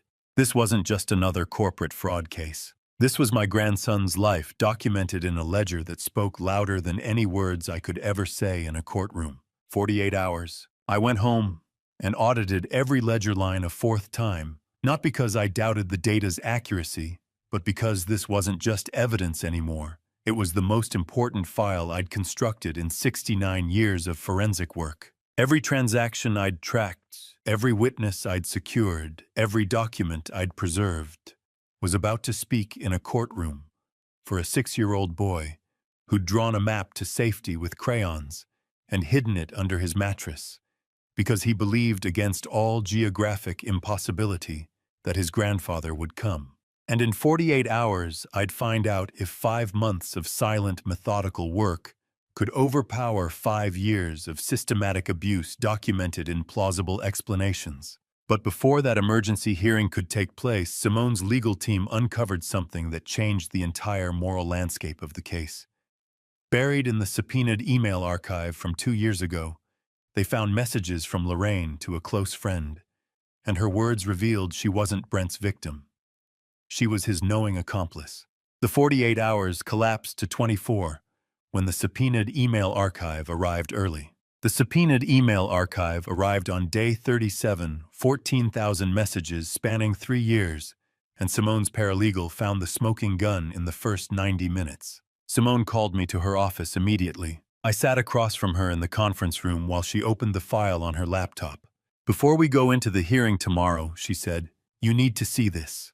She turned the screen toward me. Emails from Lorraine to a close friend. Dated 2 years ago. Long before the blizzard night. Long before I filed the emergency petition. Simone read the key passage aloud. "I know what he's doing with the money. But if I say something, I lose everything. The house, the lifestyle, him. And Dad would never forgive me if he found out I knew." I sat very still. Simone scrolled to another message. "There's more. She helped Cedric create false documentation. She coached Ellis on what to say if DCFS workers asked questions. Vernon, she wasn't a victim. She was an active participant." I remembered Lorraine, at age 12, sitting at the kitchen table doing homework, while Eleanor made dinner. She was meticulous even then, triple-checking every answer, terrified of making mistakes. That little girl became a woman who chose calculated silence over protecting her own son. "Vernon." Simone's voice pulled me back to the present. "I'm here," I said. "I know this is devastating, but it also strengthens our case. She knew, she participated, and she chose her lifestyle over her child's welfare." I nodded. I couldn't speak. That night, I didn't sleep. I sat in my home office staring at the photograph of Ellis's escape map until dawn. The emergency hearing began at 9 a.m. on day 38, Cook County Courthouse, Family Law Division. A courtroom smaller than I expected, filled with hard wooden benches and fluorescent lighting. Simone presented the evidence methodically. 45 minutes of clinical precision. The escape map found hidden under Ellis's mattress. A 6-year-old's crayon drawing showing an impossible walking route to safety. The 14 blocked toy phone calls. Digital forensics proving systematic signal jamming. The Florida relocation strategy documented in Lorraine's own emails. Her words, her choices, her complicity. The 15-month medical neglect timeline. No well-child checkups. Delayed vaccinations. An ER malnutrition diagnosis changed after Brent's hallway conversation with a physician. The corrupted 2023 DCFS intake report. A teacher's mandatory report buried in 11 days through legal intimidation. My hands started shaking halfway through Simone's presentation. I gripped the edge of the table, trying to steady myself. Simone noticed. Without breaking her presentation rhythm, she reached over and slid a glass of water in front of me. I didn't drink it. I just held the cold glass as an anchor. Brent's defense attorney stood. "Your Honor, if we could have time to review..." The judge cut him off mid-sentence. "I've reviewed the 47-page affidavit," she said. "I've seen the photographs. I've read the witness statements. I've reviewed the financial documentation and the email archive." She looked directly at Brent and Lorraine. "Emergency temporary custody is granted to Vernon Ashford effective immediately. Full evidentiary hearing will be scheduled, but the child will remain in the petitioner's care pending final determination." The gavel came down. Brent stood. His face was expressionless. He walked out of the courtroom in complete silence. Lorraine wouldn't make eye contact. She kept her eyes on the floor, hands trembling in her lap. I had won, but the victory tasted like ash. Ellis was brought to my house late that afternoon. A DCFS caseworker drove him from the Skokie residence to Evanston. He climbed out of the car, clutching a tiny backpack, everything he owned that they'd let him take. I walked down the front steps to meet him. He looked so small standing on my walkway. 6 years old, wearing a coat that was too thin for January. I knelt down so we were eye level. "Your room is upstairs," I said quietly. "Refrigerator doesn't have a lock. Pantry doesn't either." He stared at me for a long moment. processing, testing whether those words could be trusted. Then he nodded, once, small and careful. The caseworker handed me paperwork to sign, temporary custody orders, emergency placement protocols, follow-up appointment schedules. I signed everything. Ellis and I walked into the house together. He didn't say anything, just looked around with wide eyes, taking in the warm lighting, the unlocked doors, the absence of external padlocks and digital codes. I showed him his room. The bed Eleanor and I had bought years ago for grandchildren we thought we'd have under different circumstances. Clean sheets, a lamp on the nightstand, a window with curtains that could open. "This is yours," I said. "No locks. You can come and go as you need." He set his tiny backpack on the bed. "Are you hungry?" I asked. He nodded. We went downstairs to the kitchen. I made him a sandwich. He ate slowly, carefully, watching me the entire time, as if waiting for the moment when the safety would be revoked. It didn't come. He finished the sandwich. I offered him another. He took it. This was both an ending and a beginning. The end of 5 months of surveillance and legal warfare. The beginning of learning how to be a grandfather to a boy who'd been taught not to trust adults. That evening, after Ellis went to bed, I sat in my home office reviewing the custody orders. My phone buzzed. Email from Simone. Subject line: emergency filing. I opened it. Brent's attorney had filed an emergency motion to vacate the custody order 3 hours after Ellis walked through my front door. Attached, a sworn affidavit from a witness I'd never heard of. The allegation I had bribed a DCFS investigator in 1994, 30 years ago. A claim I'd never heard. A witness whose name meant nothing to me. I read the affidavit twice, completely fabricated, but sworn under penalty of perjury. Brent wasn't done fighting. He'd just changed tactics. I spent the morning drafting my response to the bribery allegation when my phone rang with an unfamiliar Chicago number. "Mr. Ashford, this is Malcolm Driscoll from Driscoll and Hayes Estate Law. I'm calling regarding a sealed directive your late wife filed with our firm 6 months ago." I set down my pen. "What kind of directive?" Mrs. Ashford established a conditional release protocol. The trigger condition was met yesterday when the Cook County Court docketed a custody dispute involving your grandson Ellis. Eleanor had been planning even from her hospital bed. "What's in the envelope?" "I'm not at liberty to discuss contents over the phone. Can you come to our office this afternoon? 2 o'clock. Malcolm Driscoll's office occupied the 14th floor of a Michigan Avenue building Eleanor and I used to pass on our way to Grant Park. He was younger than I expected, maybe 40, with the careful posture of someone who handled documents that outlived their authors. He slid a cream-colored envelope across his desk. My name in Eleanor's handwriting. She delivered this personally on June 3rd, 12 days before she passed. She was very specific about the trigger conditions. I opened the envelope.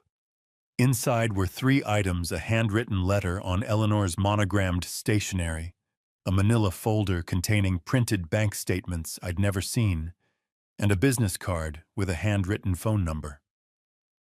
The letter began without preamble.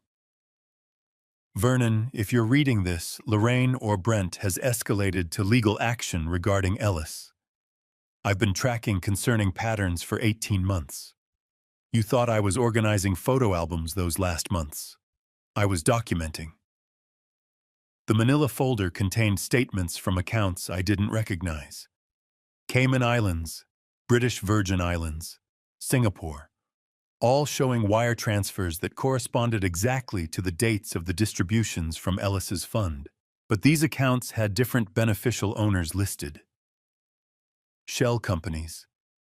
Eleanor had highlighted specific transactions in yellow. January $47,000 out of Ellis's fund. $47,000 into Clearwater Holdings Limited 3 days later. March $31,000 out, $31,000 into Pacific Rim Ventures. Every single withdrawal matched and tracked. How had she found these accounts? The letter continued. I sent preliminary information to an old colleague 18 months ago. He's retired FBI specialized in international asset tracking. His name is Arthur Caldwell. If you're reading this, call him. He'll have more current data than what I've provided here. I looked at the business card. Arthur Caldwell printed in simple block letters with a Virginia phone number, written below in Eleanor's hand. Mr. Driscoll, did my wife say anything else when she delivered this?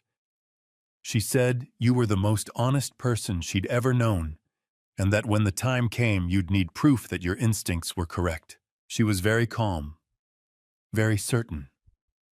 I drove home and sat at Eleanor's desk, the one I'd avoided for 6 months, because her reading glasses were still folded on top of her crossword puzzle book.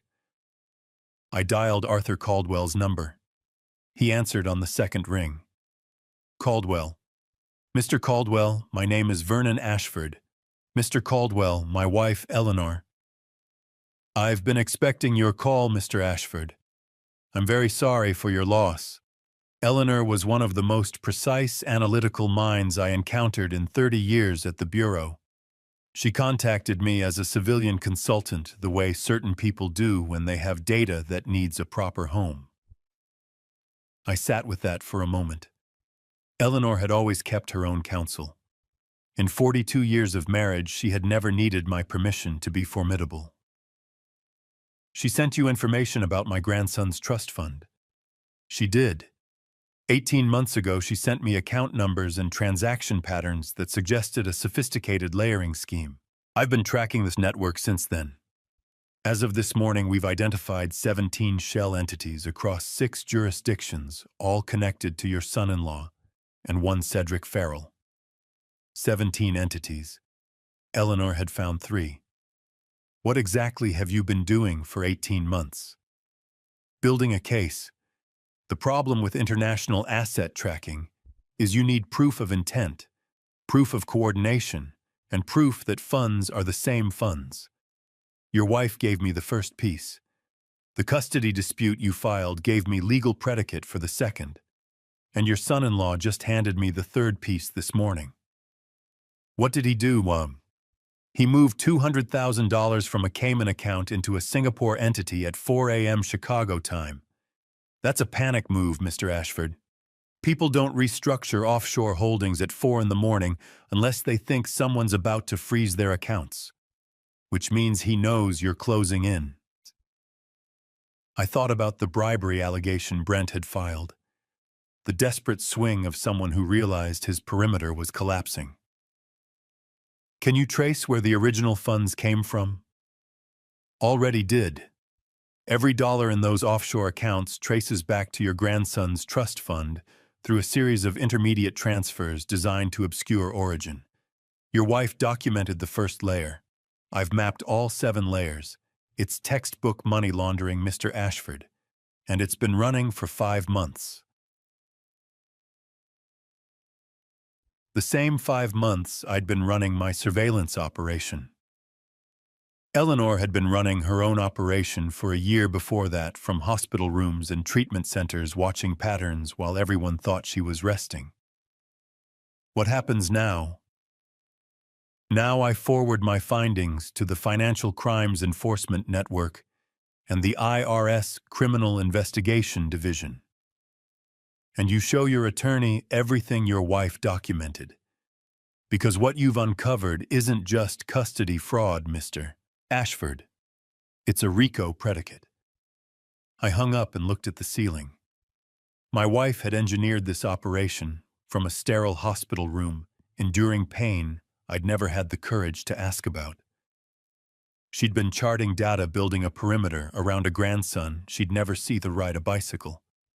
And she'd known exactly who to call when the time came. Arthur's words echoed 17 shell entities across 6 jurisdictions, but he'd said something else that made my hands cold. Brent moved money at 4 a.m. the morning after Ellis came to my house, which meant someone had told Brent exactly how much trouble he was in. Someone was feeding him information about my case. I had a leak. The leak didn't matter once I saw what arrived the next morning. Simone called at 7 a.m. Defense filed an emergency motion. You need to see this. I drove to her Michigan Avenue office and she played the video without preamble. Ellis sat on the living room couch I recognized from the Skokie house, his hands folded in his lap, his voice flat as rehearsed prayer. I want to stay with Mommy and Daddy. Grandpa is nice, but I miss my room. I don't want to live somewhere else. The camera angle was deliberate, framing him against family photos on the wall behind him. Brent's voice came from off-screen.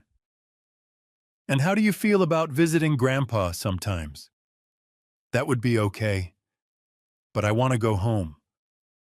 Ellis blinked twice, looked down at his hands, then back at the camera. His inflection never changed. The video ended after 90 seconds. Simone closed her laptop. It's coached. We both know it's coached. But proving it in front of a judge is different. I'd sat through 40 federal trials as expert witness, watched attorneys manufacture credibility from nothing, seen witnesses trained to deliver lies with perfect calm. But I'd never seen a 6-year-old forced to perform his own captivity with such mechanical precision. The absence of spontaneity was damning to anyone who knew children. The problem was convincing a judge who saw only a calm child expressing preference. His hands, I said. He never moves them. Children fidget. Ellis is holding still because someone told him to hold still. Defense will argue he's nervous on camera. Natural response to being recorded. Simone opened the motion filing on her screen. They're asking for immediate return of custody pending final hearing. Judge could grant temporary reversal based on this. I thought about Ellis's first night at my house, how he'd stood in front of the refrigerator for 5 minutes, just opening and closing the door because nobody stopped him. How he'd asked permission to use the bathroom. How he'd flinched when I reached past him for a coffee mug. Opal Redmond's security camera, I said. It faces the driveway between our properties. If they recorded this at the Skokie house, she might have the preparation on footage. Simone looked up. The rehearsal. Exactly. Get that footage.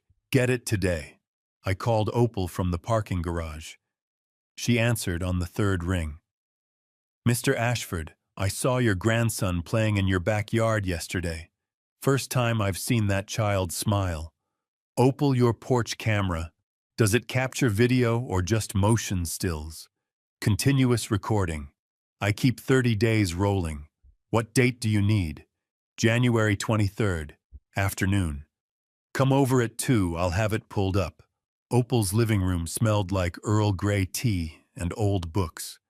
Her security monitor sat on a desk by the window, 4 camera angles displayed in a grid. She clicked through to the archive. January 23rd. What time? Start at noon. Run it forward. The camera angle was wide, capturing her front porch and the entire side driveway that ran between her property and the Skokie house. At 1:17 p.m., Brent's car pulled into the driveway. At 2:47 p.m., Brent and Ellis emerged from the side door. Before I reveal what Opal's security camera recorded that afternoon. Are you still here right now? Comment. A, if you think it will prove coaching, or B, if you think it won't be clear. Add 1 reason. Please note what follows contains recreated details for narrative purposes.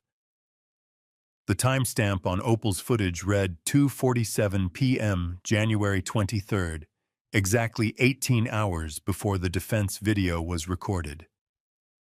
Brent knelt in the driveway eye level with Ellis. He pointed at the boy's chest, then his own, then the house. Ellis nodded. Brent spoke no audio, but his mouth moved with intensity. He demonstrated something with his hands, then had Ellis repeat the gesture. The boy's hands came together, folded exactly as they appeared in the video. Brent checked his watch, spoke again, gestured. Ellis responded. Brent shook his head, gestured differently. Ellis nodded and repeated the corrected response. They ran through the sequence 3 more times. He's checking his watch, I said. Running the sequence again. Training him like an actor before curtain call. Opal leaned forward, her expression hardening. That's not parenting. That's puppetry. The footage continued for 8 minutes total. Brent adjusted Ellis's posture twice. He demonstrated the head tilt, the downward glance, the return to camera. He had Ellis practice the lines. I could read partial phrases on his lips. I want to stay. I miss my room. At 2:55 p.m., Brent stood, brushed off his knees, and led Ellis back inside. The driveway sat empty for the rest of the archived day. Can you export this file? I asked. Already done. USB drive is on the desk. I called Simone from Opal's porch. I have 8 minutes of Brent coaching Ellis through the entire video statement. Gestures, posture, timing, everything. It's all on camera. Get it to my office. I'm filing counter-evidence tonight. Simone submitted the rehearsal footage at 11 p.m. on day 47 with a motion to strike the defense video as coerced testimony. The court responded within 6 hours, emergency consolidated hearing, scheduled for day 50, all pending motions to be heard simultaneously, all allegations, all evidence, final custody determination. But the morning of day 48, Arthur Caldwell called. Mr. Ashford, federal update. The LLC that funded the Cayman account registered to your grandson traces back to Cedric Farrell as beneficial owner. Brent's name is nowhere on the paperwork, but the wire patterns prove coordination. We have enough for warrants. When? Timing is your choice. We can execute morning of your custody hearing or wait until after. Strategic question, do you want Cedric arrested before or after he potentially testifies? I looked at the calendar. Day 50 was 3 days away. Simone had subpoenaed Cedric to appear. If FBI arrested him before the hearing, defense would claim prejudice, argue we orchestrated criminal charges to intimidate their witness. If we waited until after, Cedric might flee once he realized federal investigation was active. Execute the warrants morning of the hearing, I said. Let them see what happens when you steal from a 6-year-old. Arthur's voice carried grim satisfaction. Warrants will be ready. I'll coordinate with local agents. I hung up and sat at Eleanor's desk. Day 50 would bring every thread together in one courtroom. The coached video, the rehearsal footage, the bribery allegation, the custody determination. And outside that courtroom, federal agents would be arresting the man who helped Brent engineer the entire theft. Eleanor had set this in motion 18 months ago. I was just following her blueprint to the last page. Cedric Farrell raised his right hand on day 50 and within 40 minutes detailed a $1.4 million offshore laundering scheme that transformed my grandson from victim into federal evidence exhibit. The federal arrest I'd anticipated never came. Arthur had negotiated cooperation instead. Cedric sat across the deposition table in Simone's conference room. Immunity purchased with complete disclosure. Simone worked through the timeline methodically. Mr. Farrell, you served as certified public accountant for the Ellis Ashford Educational Trust from August through December. Yes, you provided quarterly balance certifications to the trust administrator. I did. Were those certifications accurate? No, they were fraudulent. I certified balances that excluded distributions I knew had been made. At whose direction? Brent Rawlings. Simone slid a document across the table. Wire transfer records from the trust's primary account. Can you identify these transactions? Cedric studied the page. 4 wire transfers totaling $1.4 million, coded as investment management fees. The receiving entity was a Cayman Islands shell corporation registered under the miner's Social Security number. I'd analyzed shell corporation structures for 4 decades, testified in federal court about offshore vehicles designed to obscure beneficial ownership, but I'd never seen one carrying my own blood's Social Security number as the registration key. And you certified these transfers as legitimate trust expenses. I did, at Mr. Rawlings's explicit direction and under threat of exposure regarding my own previous irregularities. What are irregularities? I'd backdated certain tax documents 2 years ago. Brent discovered it and made clear he would report me to the state board unless I cooperated. Did you understand that cooperation constituted money laundering? Cedric looked directly at me. Yes, I understood exactly what it was. The court reporter's fingers paused mid-keystroke when Cedric said the dollar amount, and in that half-second silence I heard the case transform from family law to federal crime.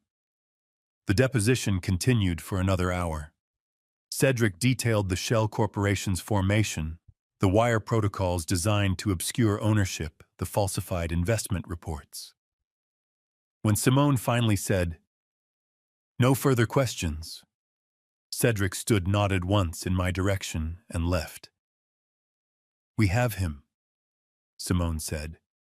"Federal money laundering, wire fraud, theft from a minor. Brent won't wait. No, he'll counterattack." On day 52, the defense counterpetition arrived at 6 a.m. Simone called before I'd finished coffee. "You need to come to the office. Now." The petition was 31 pages.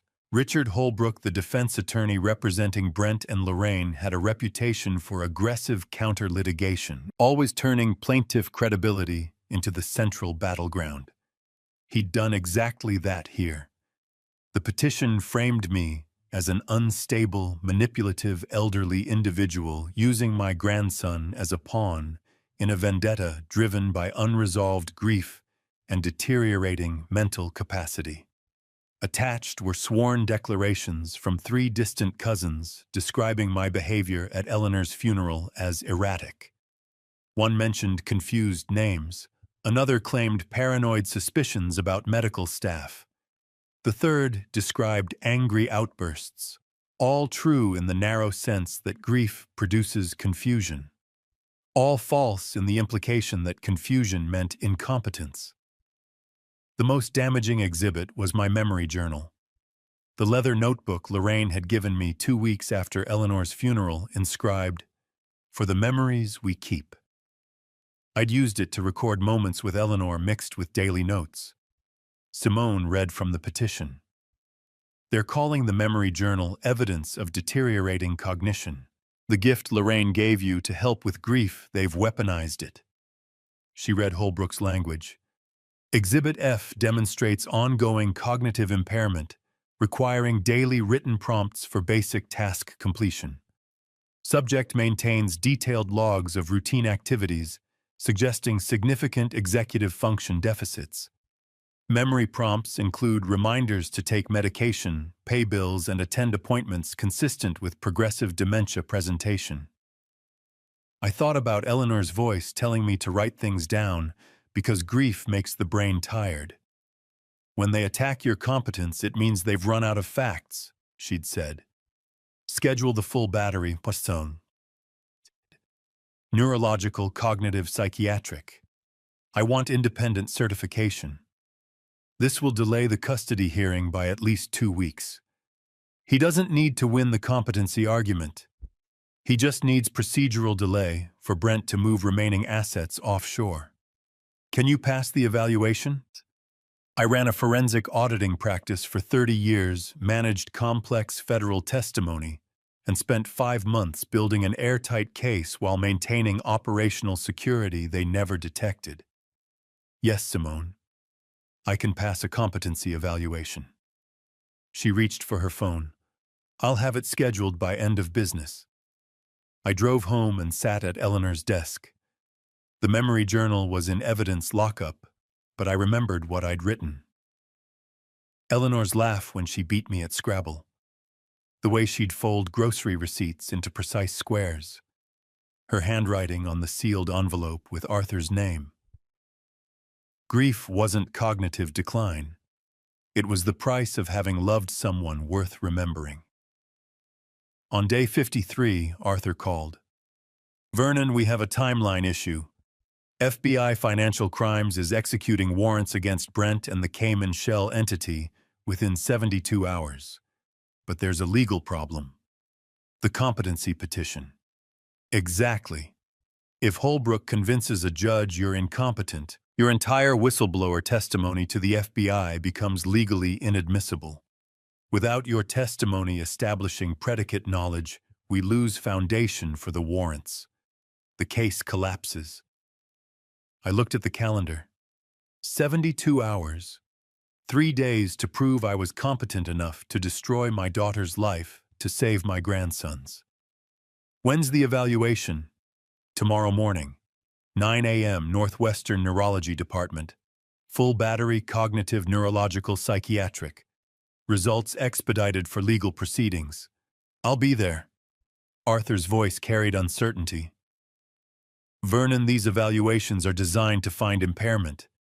And you're 69 years old, 6 months out from losing your wife under extraordinary stress. Even competent people can test poorly under those conditions." "Then I'll test well." I hung up and opened my laptop. 18 hours to prepare for an examination that would determine whether my grandson remained property of thieves or whether I could finish what Eleanor had started from a hospital bed. The memory journal was evidence of grief. Tomorrow, I'd prove grief wasn't the same as failure. The Northwestern evaluation took 6 hours. I passed. Simone filed the certification with the court on day 54 at 4 p.m. And Arthur confirmed the FBI warrants were clear to proceed.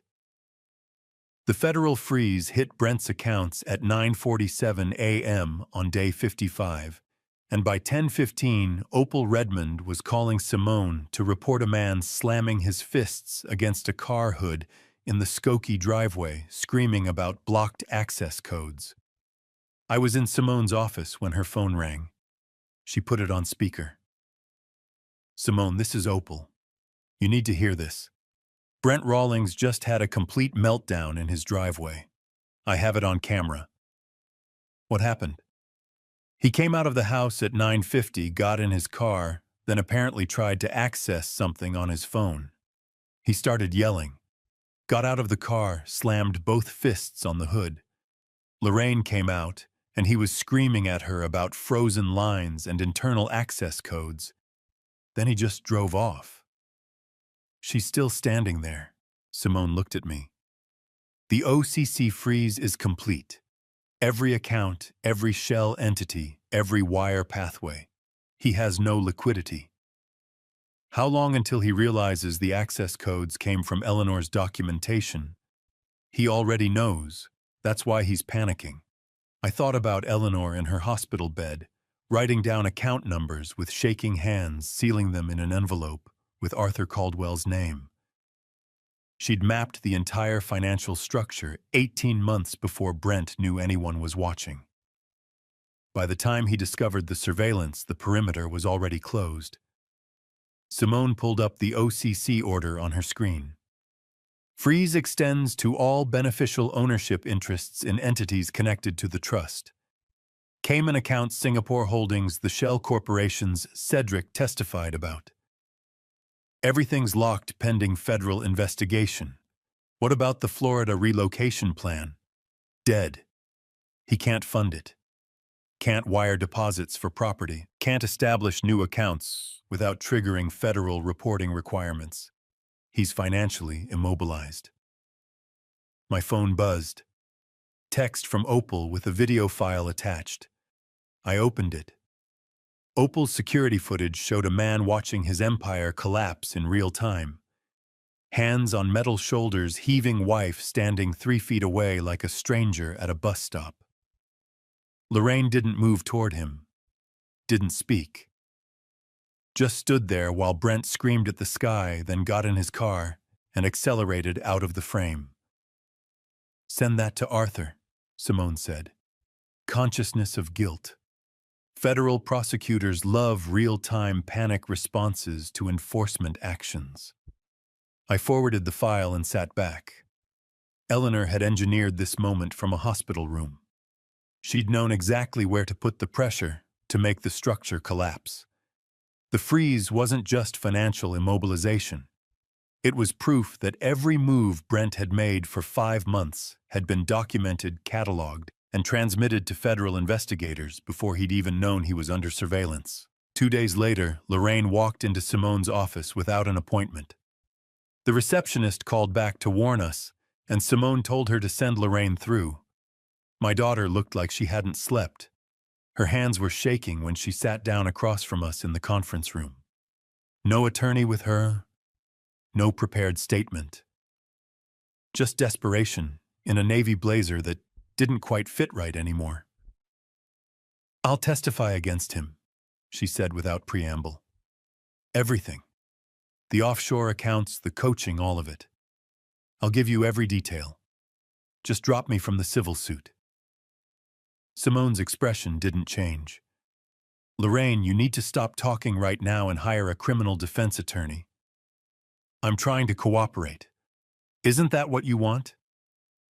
Your emails from 2 years ago make you a documented co-conspirator. You had full knowledge of the fund distributions. You participated in isolating Ellis. You helped stage the coached video testimony. Any testimony you give will be shredded by Brent's defense attorney. You need independent legal counsel immediately." Lorraine's hands were shaking when she made the offer, and for half a second I saw the 12-year-old who used to ask me to check her homework twice because she was terrified of making mistakes. But that girl had chosen silence over her son's safety 2 years ago. "Dad, please. I made mistakes, but I can fix this. I can help you." I looked at my daughter. 42 years old. Mother of the 6-year-old boy who'd stood in front of my refrigerator and marveled that it didn't have a lock. The woman who'd sent me a memory journal as a grief gift and then weaponized it as evidence of cognitive decline. "You can't fix this, Lorraine. The federal case doesn't need your testimony. Cedric already provided detailed sworn statements. Your participation is documented in subpoenaed emails. The only thing cooperation might achieve is reducing your sentence." "Sentence?" Her voice broke on the word. "You think I'm going to prison?" Simone spoke carefully. "I think you need a defense lawyer to protect yourself from criminal prosecution. That's not speculation.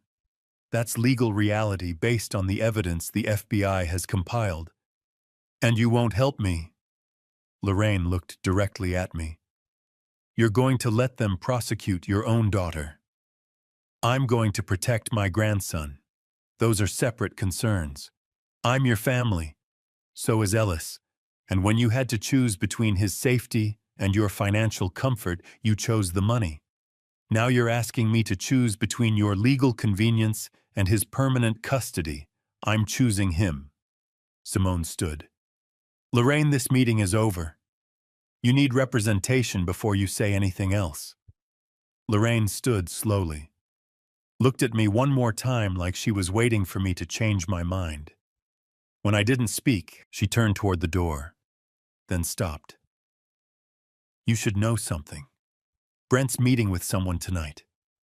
A private investigator who specializes in offshore asset recovery and witness intimidation." She paused, hand on the doorframe.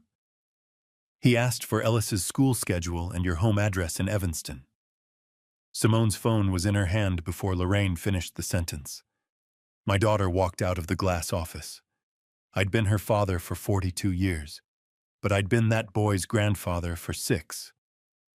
When those realities collided, I made my choice on a blizzard night in December. Simone was already dialing. "I'm calling Arthur. We need federal protection protocols, and I'm filing for emergency restraining orders within the hour." I looked at the empty doorway where Lorraine had stood. She'd warned me. In the wreckage of everything else, she'd given me that. It didn't change what she'd done. But it meant somewhere under the desperation and the legal calculation, my daughter still remembered who she used to be. Arthur had federal protection protocols in place within 4 hours. Ellis's school received notice my address was flagged in the FBI system, and any private investigator approaching would trigger immediate response. 2 FBI special agents in plain clothes walked into Simone's Chicago office on day 60, badges out, and the lead agent's first sentence confirmed that Eleanor's posthumous strategy had worked exactly as she'd engineered it 18 months ago. Special Agent Rebecca Morrison was mid-40s with the steady focus of someone who'd spent years tracking financial crimes through corporate shell games. Her partner, Special Agent Daniel Kincaid, was younger, quieter, holding a leather folder that looked familiar. Simone offered them seats. Rebecca declined. "This won't take long. We're from the FBI Chicago Field Office Financial Crimes Unit. We're here about the Ellis Ashford Educational Trust investigation." "We filed the OCC complaint," Simone said. "We know, but we didn't get this case from the OCC transfer. Your wife's routing brought this to our unit 16 months ago." Rebecca looked at me. Eleanor Ashford sent preliminary documentation to Arthur Caldwell, who forwarded it through proper channels. The OCC transfer last week made it active for prosecution, but we've been building the foundation since June of last year. Daniel opened the folder. Inside was Eleanor's original envelope, the cream-colored stationery with her monogrammed initials. "Your wife was remarkably thorough," Rebecca said, and I realized Eleanor had been protecting Ellis from what her hospital room had become a federal prison cell with morphine drips and evidence documentation. "The custody hearing is Wednesday," Simone said. "Will your investigation interfere?" "We won't interfere with family court, but we will need certified copies of every ledger, every wire authorization, every document you're submitting. Mr. Rawlings is facing federal charges independent of your custody claim." "What charges?" "Interstate wire fraud, money laundering, theft from a minor, structuring transactions to evade reporting requirements. The Cayman accounts give us federal jurisdiction. The coaching and isolation are your case. The financial crimes are ours." Daniel slid a document across the table. "Federal evidence request. We need certification that your documents are authentic. Once the judge rules on custody, we move forward with criminal indictment." Simone scanned it. "We can provide certification by tomorrow." Rebecca stood. "One more thing. If Mr. Rawlings approaches you, your grandson, or attempts any contact before Wednesday, call us immediately. Any witness intimidation becomes an additional charge." After they left, Simone and I sat in silence. "Eleanor built this," I said. "She routed the case 16 months ago. She knew how long federal investigations take. She timed it so the criminal case would activate right when we needed maximum pressure." Simone looked at the envelope. "Most people write goodbye letters." She wrote a prosecution roadmap. Night of day 62. I was reviewing the timeline when I heard Ellis's door open. He was sitting on his bed, hands gripping the mattress. "What's wrong, buddy?" "I can't sleep." I sat beside him. "Worried about tomorrow." He nodded. "What happens tomorrow?" "Grandpa, are you scared?" How do you explain to a 6-year-old that tomorrow a judge will decide if he's safe when he's already learned that locked refrigerators and escape maps are normal childhood experiences? "I am not scared." I said, "I am audited. I am fully prepared. 5 months of charts, every phone call logged, everything documented. I've been preparing since the night you called me on that toy phone." "The blue phone that glowed?"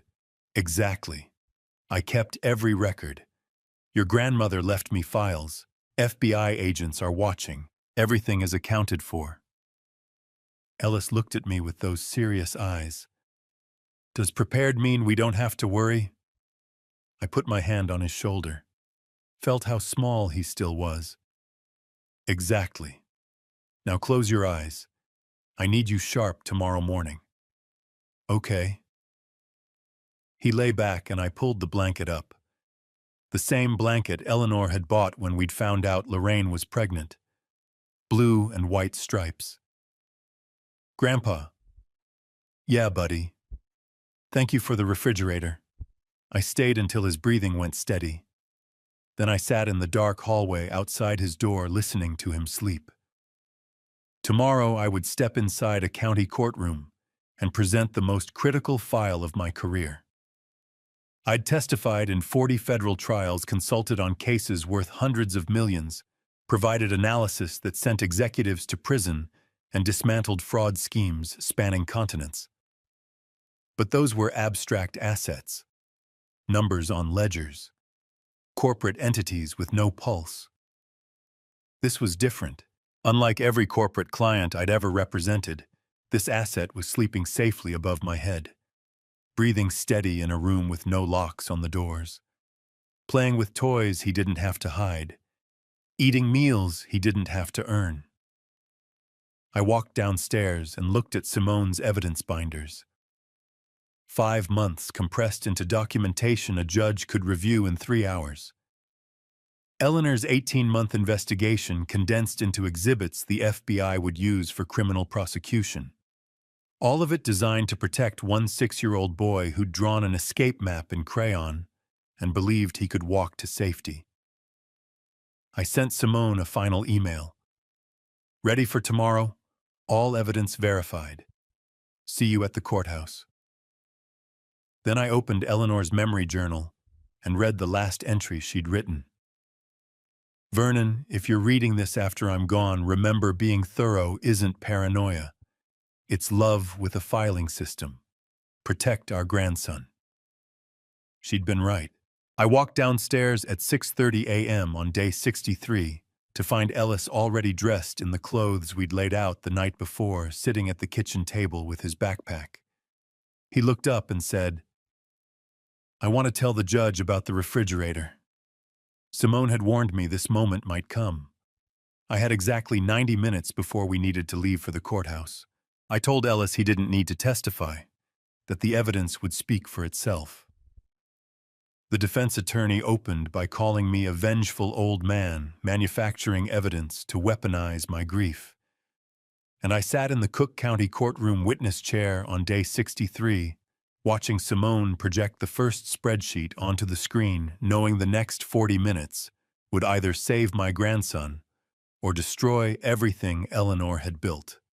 Judge Margaret Thornton presided from the bench, a methodical family court judge in her late 50s, known for her careful approach to complex financial abuse cases. She'd reviewed the case file in silence for 20 minutes. When she looked up, her expression was unreadable. Richard Holbrook stood for his opening. Your Honor, this is a man so consumed by grief and resentment that he's weaponized his own grandson to exact revenge on a family that moved on without him. Vernon Ashford lost his wife 6 months ago, and rather than process that loss, he's manufactured a conspiracy involving offshore accounts and fabricated abuse allegations. This is not protection. This is vendetta. Simone called me to provide expert testimony. I was sworn in and she projected the first exhibit. Trust deposit records color-coded by transaction type. Mr. Ashford, please walk the court through these financial records. I shifted into the clinical voice I'd used for 40 years. Trust deposit July 15th, $47,000. Wire transfer July 18th to Cayman account $42,000. Documented child medical expenditure July through December $0. Casino withdrawal August 3rd $8,500. Luxury SUV title transfer August 9th. Florida resort charges September through November $12,000 coded to trust account. Simone advanced to offshore account statements. Your Honor, these are certified records obtained through federal subpoena. Each withdrawal from Ellis's trust corresponds to deposits in shell corporations registered in the Cayman Islands and Singapore. Total transferred $1.4 million. Mr. Ashford, in your professional assessment, what do these patterns indicate? Systematic conversion of protected assets for personal enrichment with zero allocated child welfare expenditure. I recited wire transfer routing numbers with the same flat precision I'd used in depositions for 40 years, but this time the 9-digit codes didn't represent corporate malfeasance. They represented the nights Ellis went to bed hungry. Holbrook cross-examined for 20 minutes, attacking my methodology, questioning my neutrality, suggesting the offshore accounts were legitimate investments. Every challenge I met with transaction verification and certified documentation. He had no foothold. Judge Thornton asked her own questions about trust structure authorization protocols, distribution timeline. I answered each with clinical precision while Brent sat at the defense table, expression locked. Then Simone played the video. Opal's security footage.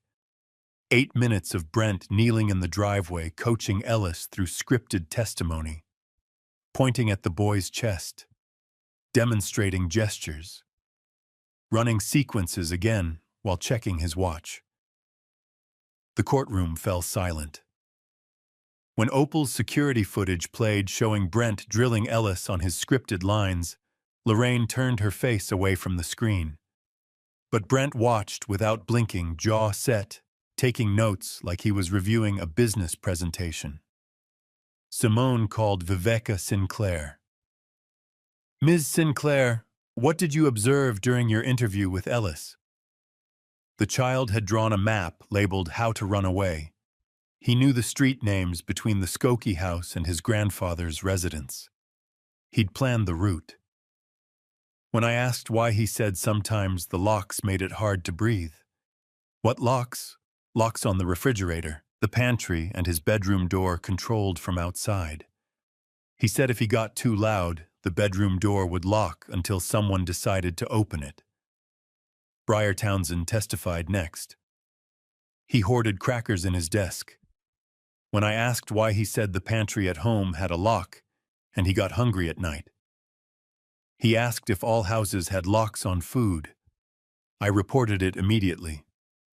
Opal Redmond described the driveway meltdown the morning of the federal freeze.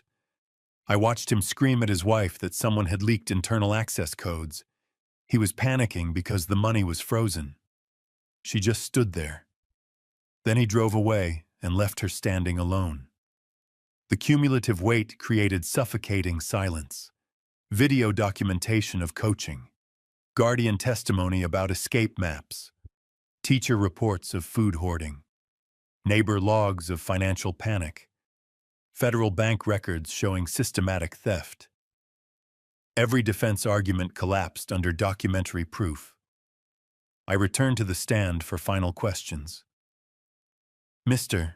Ashford, how many federal cases have you testified in as expert witness? 43. How many involved offshore money laundering? 17.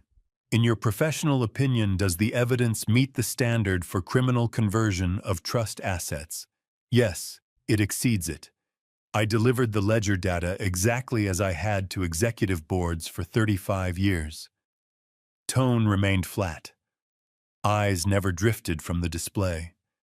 But inside my head, every integer represented a night that boy slept with stale crackers hidden under his mattress.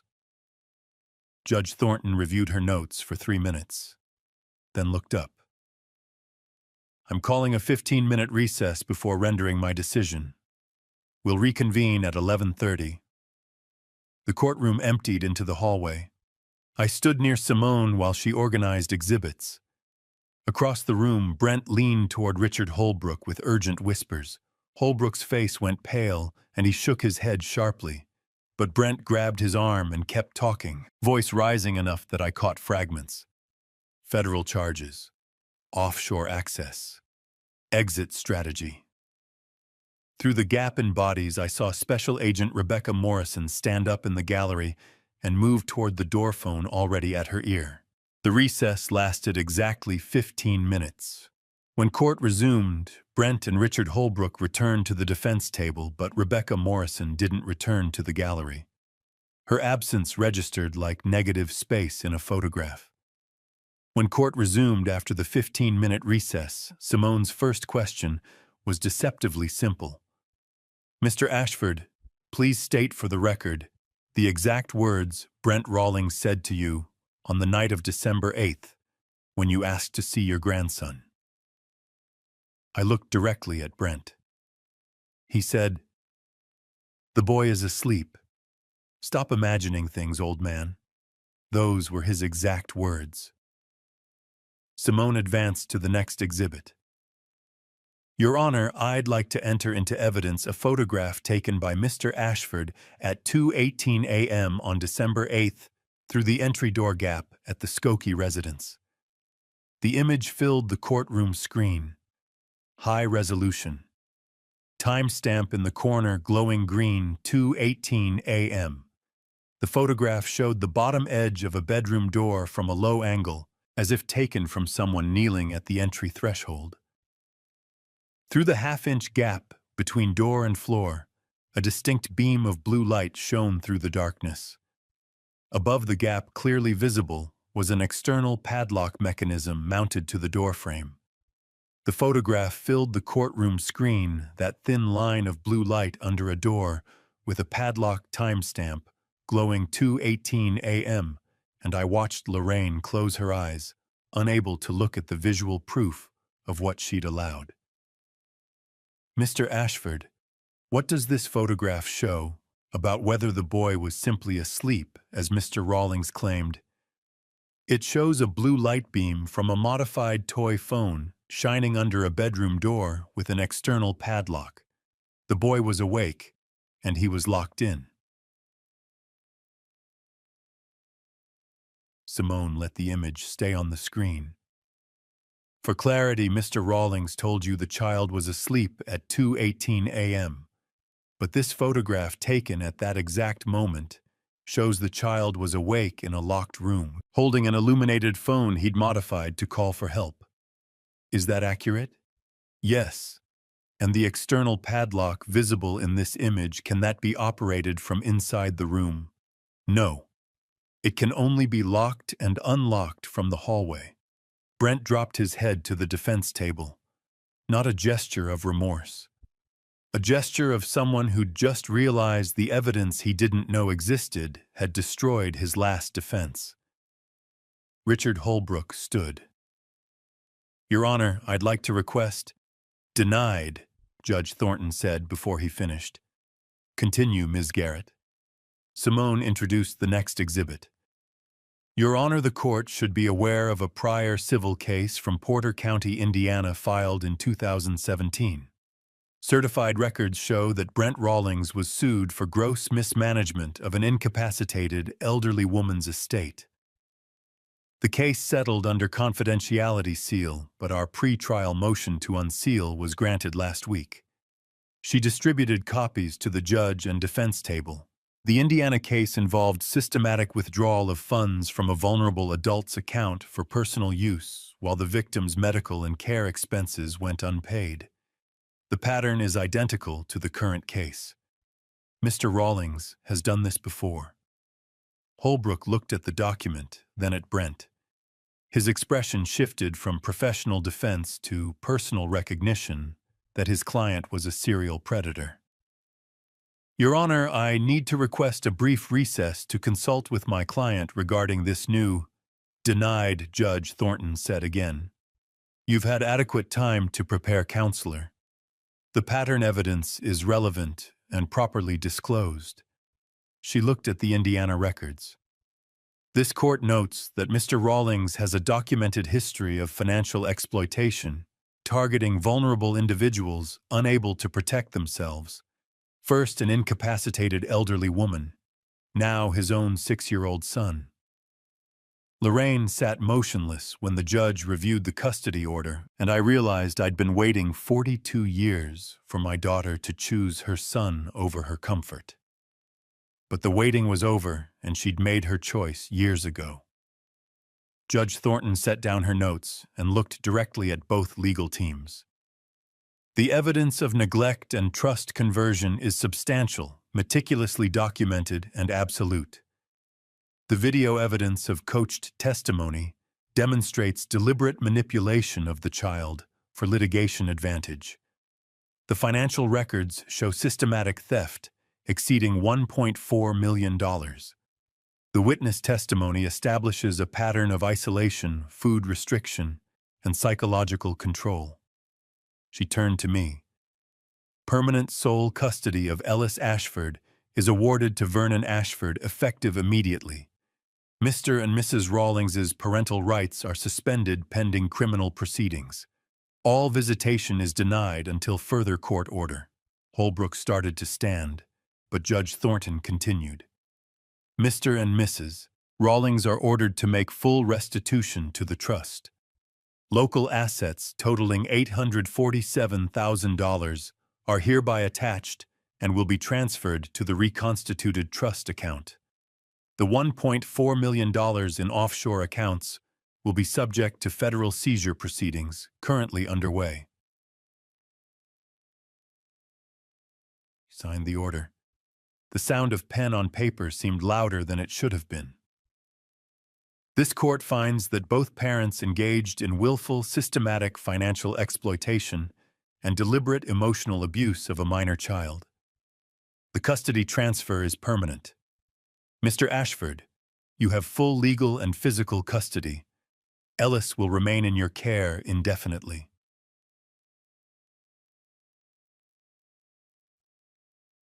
I'd won the legal case, but the truth was I'd lost my daughter long before we stepped foot inside the courthouse. Judge Thornton's signature was merely the day I had to stop pretending otherwise. The bailiff escorted Brent and Lorraine from the courtroom. Brent walked with his shoulders set, still performing control. Lorraine looked back once, not at me, but at the empty witness stand where I'd delivered 40 years of forensic expertise to save her son from her choices. Then they were gone through the side door. Simone was organizing exhibits back into binders when Special Agent Rebecca Morrison appeared at our table.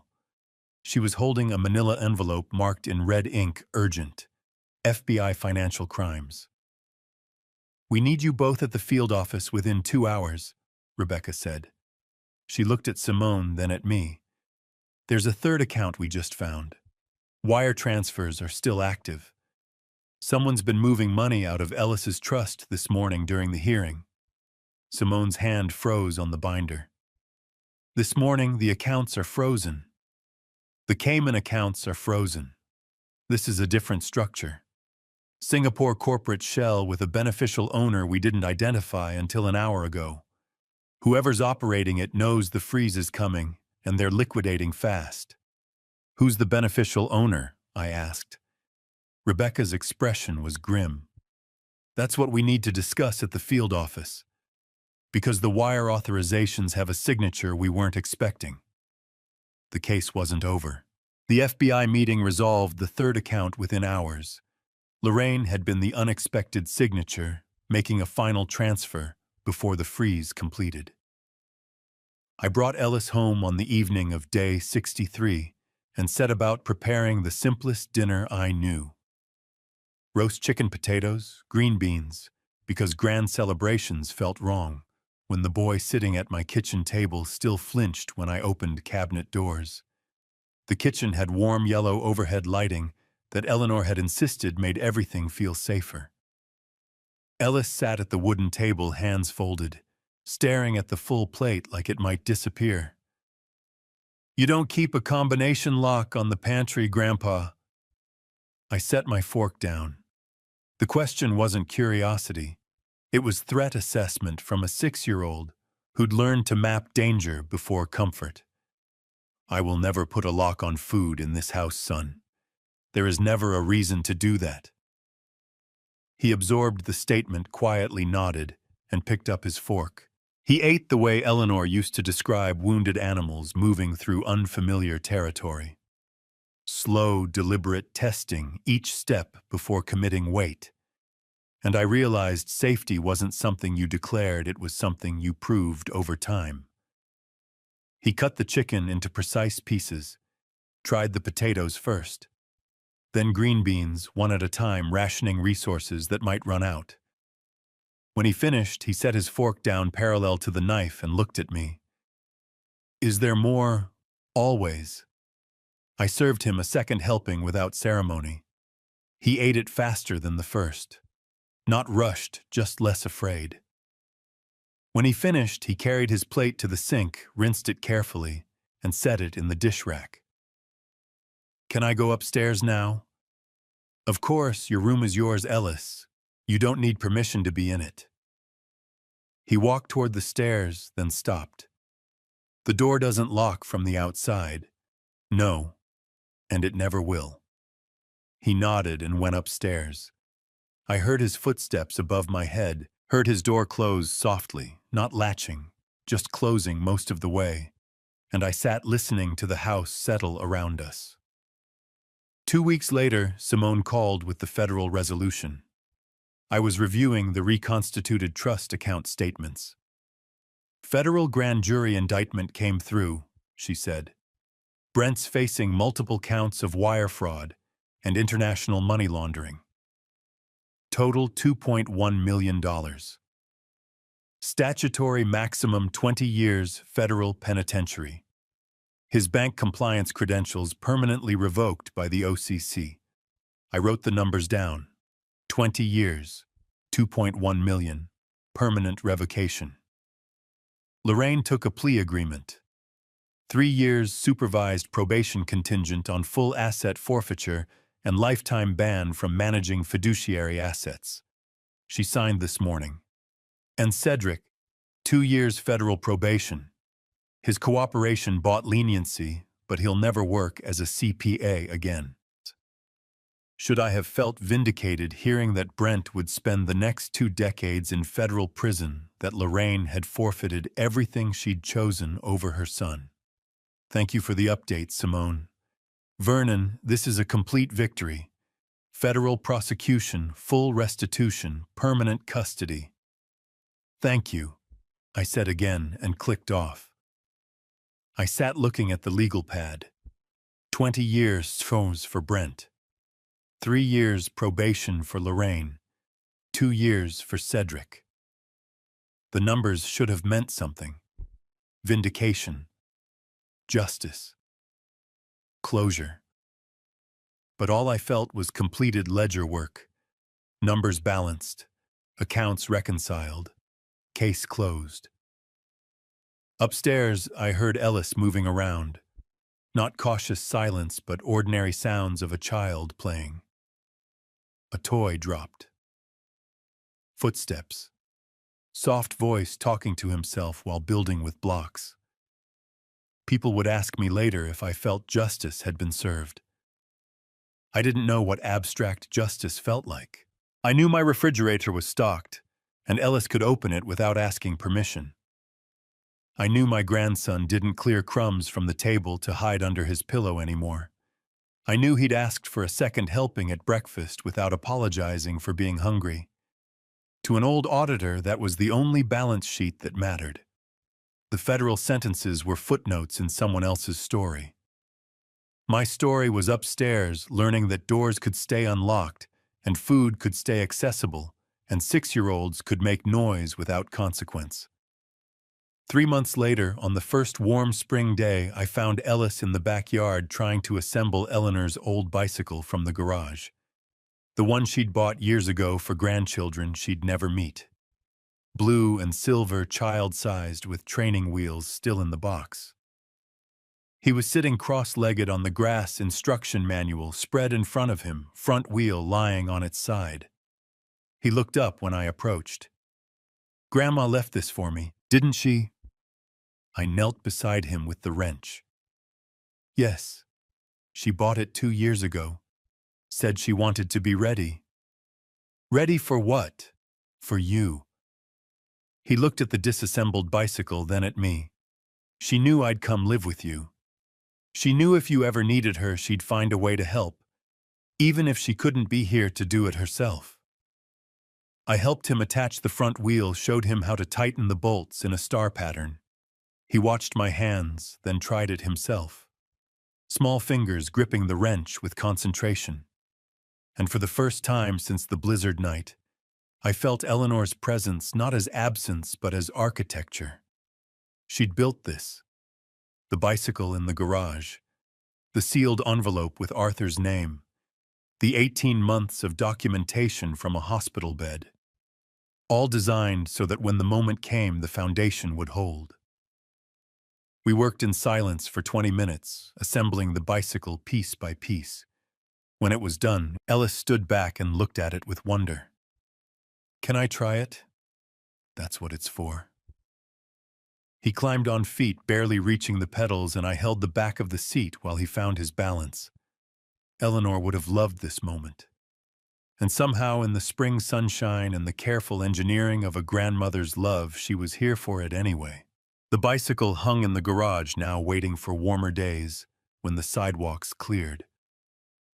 On a bright winter morning in mid-February, I swept beneath Ellis's bed frame during routine cleaning and found nothing. No hidden wrappers, no hoarded crackers, no emergency supplies tucked into shadows. And that empty space beneath the mattress felt like the most significant audit result of my entire career. I checked the dresser drawers next. Clear. Just clothes folded the way I'd shown him socks, paired and rolled. I opened his backpack hanging on the door hook. Pencils. Drawings of bicycles and houses with unlocked doors. A library book about planets. No concealed food. No survival cache. The absence of fear. That's what recovery looks like. Not dramatic transformation, just empty space where survival instincts used to be. From downstairs, I heard small feet running across the kitchen floor. "Grandpa? What are we making for breakfast today?" No hoarding, no concealment, just secure expectation that a reply would come. "Pancakes," I called down. "Come help me measure the flour." His footsteps thundered back up the stairs to wash his hands first. The routine we'd built over 3 months. Ask, answer, participate. Simple architecture that held because neither of us had to guard against collapse. The letter from Lorraine arrived a week later. Out-of-state return address. Probation monitoring office forwarding service. I opened it at my desk while Ellis was at school, the morning light coming through Eleanor's curtains in clean February angles. 4 pages, handwritten, her penmanship still precise despite everything. She wrote about overwhelming fear and losing her way so gradually she didn't see the dark until she was standing in it. She wrote about the moment in the courtroom when she saw the photograph of the blue light under the locked door and realized what she'd become complicit in. She asked if an apology could still hold weight when the damage was already done. Lorraine's letter sat in the drawer like a door left unlocked but closed. I wasn't ready to walk through, but I wouldn't bar it with deadbolts either. I read it once, didn't reread, folded it cleanly along the original creases, and placed it in the lower desk drawer without destroying it. She was asking if forgiveness was possible. I didn't have that answer yet. Maybe I never would. But I wouldn't destroy the letter. That door stayed unlocked even if it remained shut for now. Eleanor would have said something about leaving room for people to grow back toward the light. I wasn't Eleanor, but I could leave the drawer unlocked. The next day I moved Ellis's bed frame away from the wall to clear the winter dust that accumulated in corners. The frame scraped across the hardwood with a sound that made me wince, hoping I hadn't scratched Eleanor's floors. That's when I saw it. A tiny scrap of notebook paper wedged into the narrow slit where the wooden side rail met the headboard. I worked it free carefully. The paper was wrinkled soft with age, covered in shaky kindergarten printing, done in blue crayon. "Grandpa will come," he promised. In the upper margin, a date written in what looked like Lorraine's handwriting before she'd stopped helping him with homework. October 15th, 2023. I sat on that dusty floor, holding a scrap of paper with misspelled hope, and understood that sometimes rescue isn't about having a plan. It's about showing up for someone who already believes you will. 2 months. He'd written this 2 months before he called me on the blizzard night. 2 months before I drove through whiteout conditions thinking I was launching a rescue operation. Ellis had held absolute conviction that I would come before any rescue even began. I thought I was saving him, but he'd already decided I was coming. His faith was the architecture. I just showed up to build on the foundation he'd laid in crayon on notebook paper, hidden where his parents wouldn't find it, but where he could see it every night before sleep. The promise he believed I'd made just by being his grandfather. I folded the note carefully and placed it in my wallet behind my driver's license. Some evidence you carry differently than court exhibits.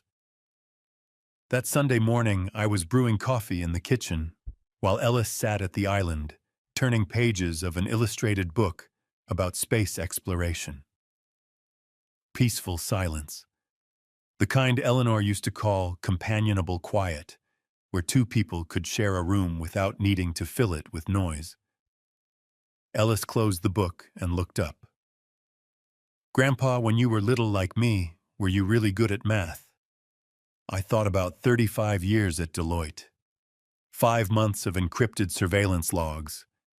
The massive paper wall of evidence built to purchase the safety of the boy sitting in front of me.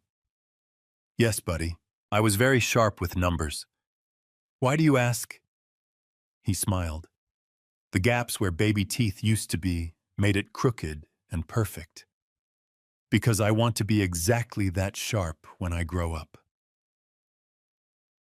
I poured my coffee and looked out the window at the clean February snow covering the backyard. The bicycle would come out in a few weeks when the ice melted. Spring would arrive, and we'd practice in the driveway until he didn't need training wheels anymore. Ordinary future planned in coffee steam and Sunday silence. Bloodlines create family on legal certificates.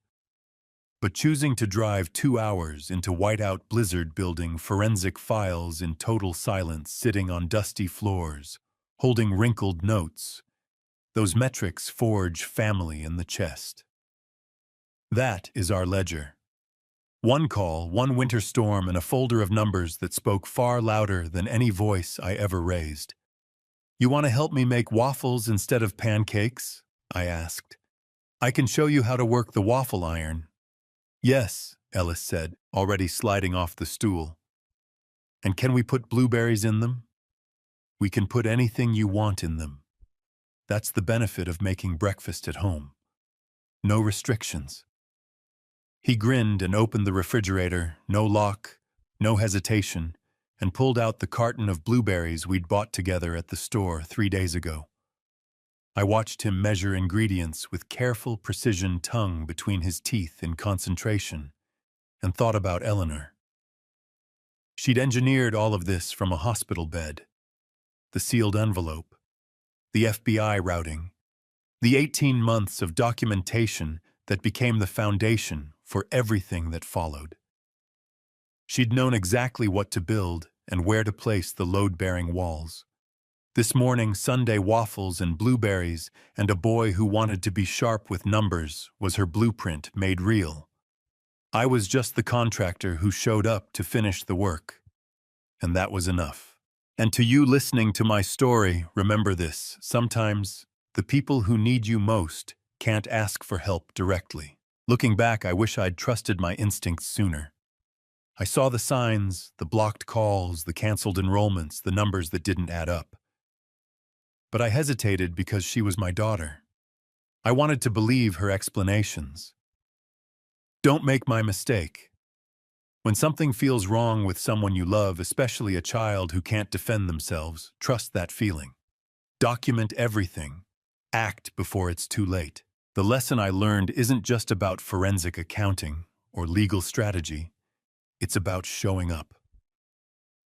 Ellis wrote that note 2 months before he called me, "Grandpa will come." He promised me. Because somewhere in his 6-year-old heart, he believed I would be there when he needed me. And I believe God put me through 35 years of tracking money for corporations, so I'd have exactly the skills I needed to save my grandson. Faith isn't passive. It's the wrench in your hand while you assemble a bicycle. It's choosing action over comfort. If this story resonated with you, please leave a comment below. These grandpa stories matter because they show what it means to fight for family. Have you ever had to choose loyalty over truth? Share this with someone who needs to hear it. And if you want more grandpa stories about protecting the ones we love, subscribe to Dad's Revenge Stories. Your support keeps these stories alive. Thank you for staying until the very end. Final note: this story contains fictionalized details for storytelling and reflection. Any resemblance to real people or events is coincidental. What matters is the message about protecting the vulnerable.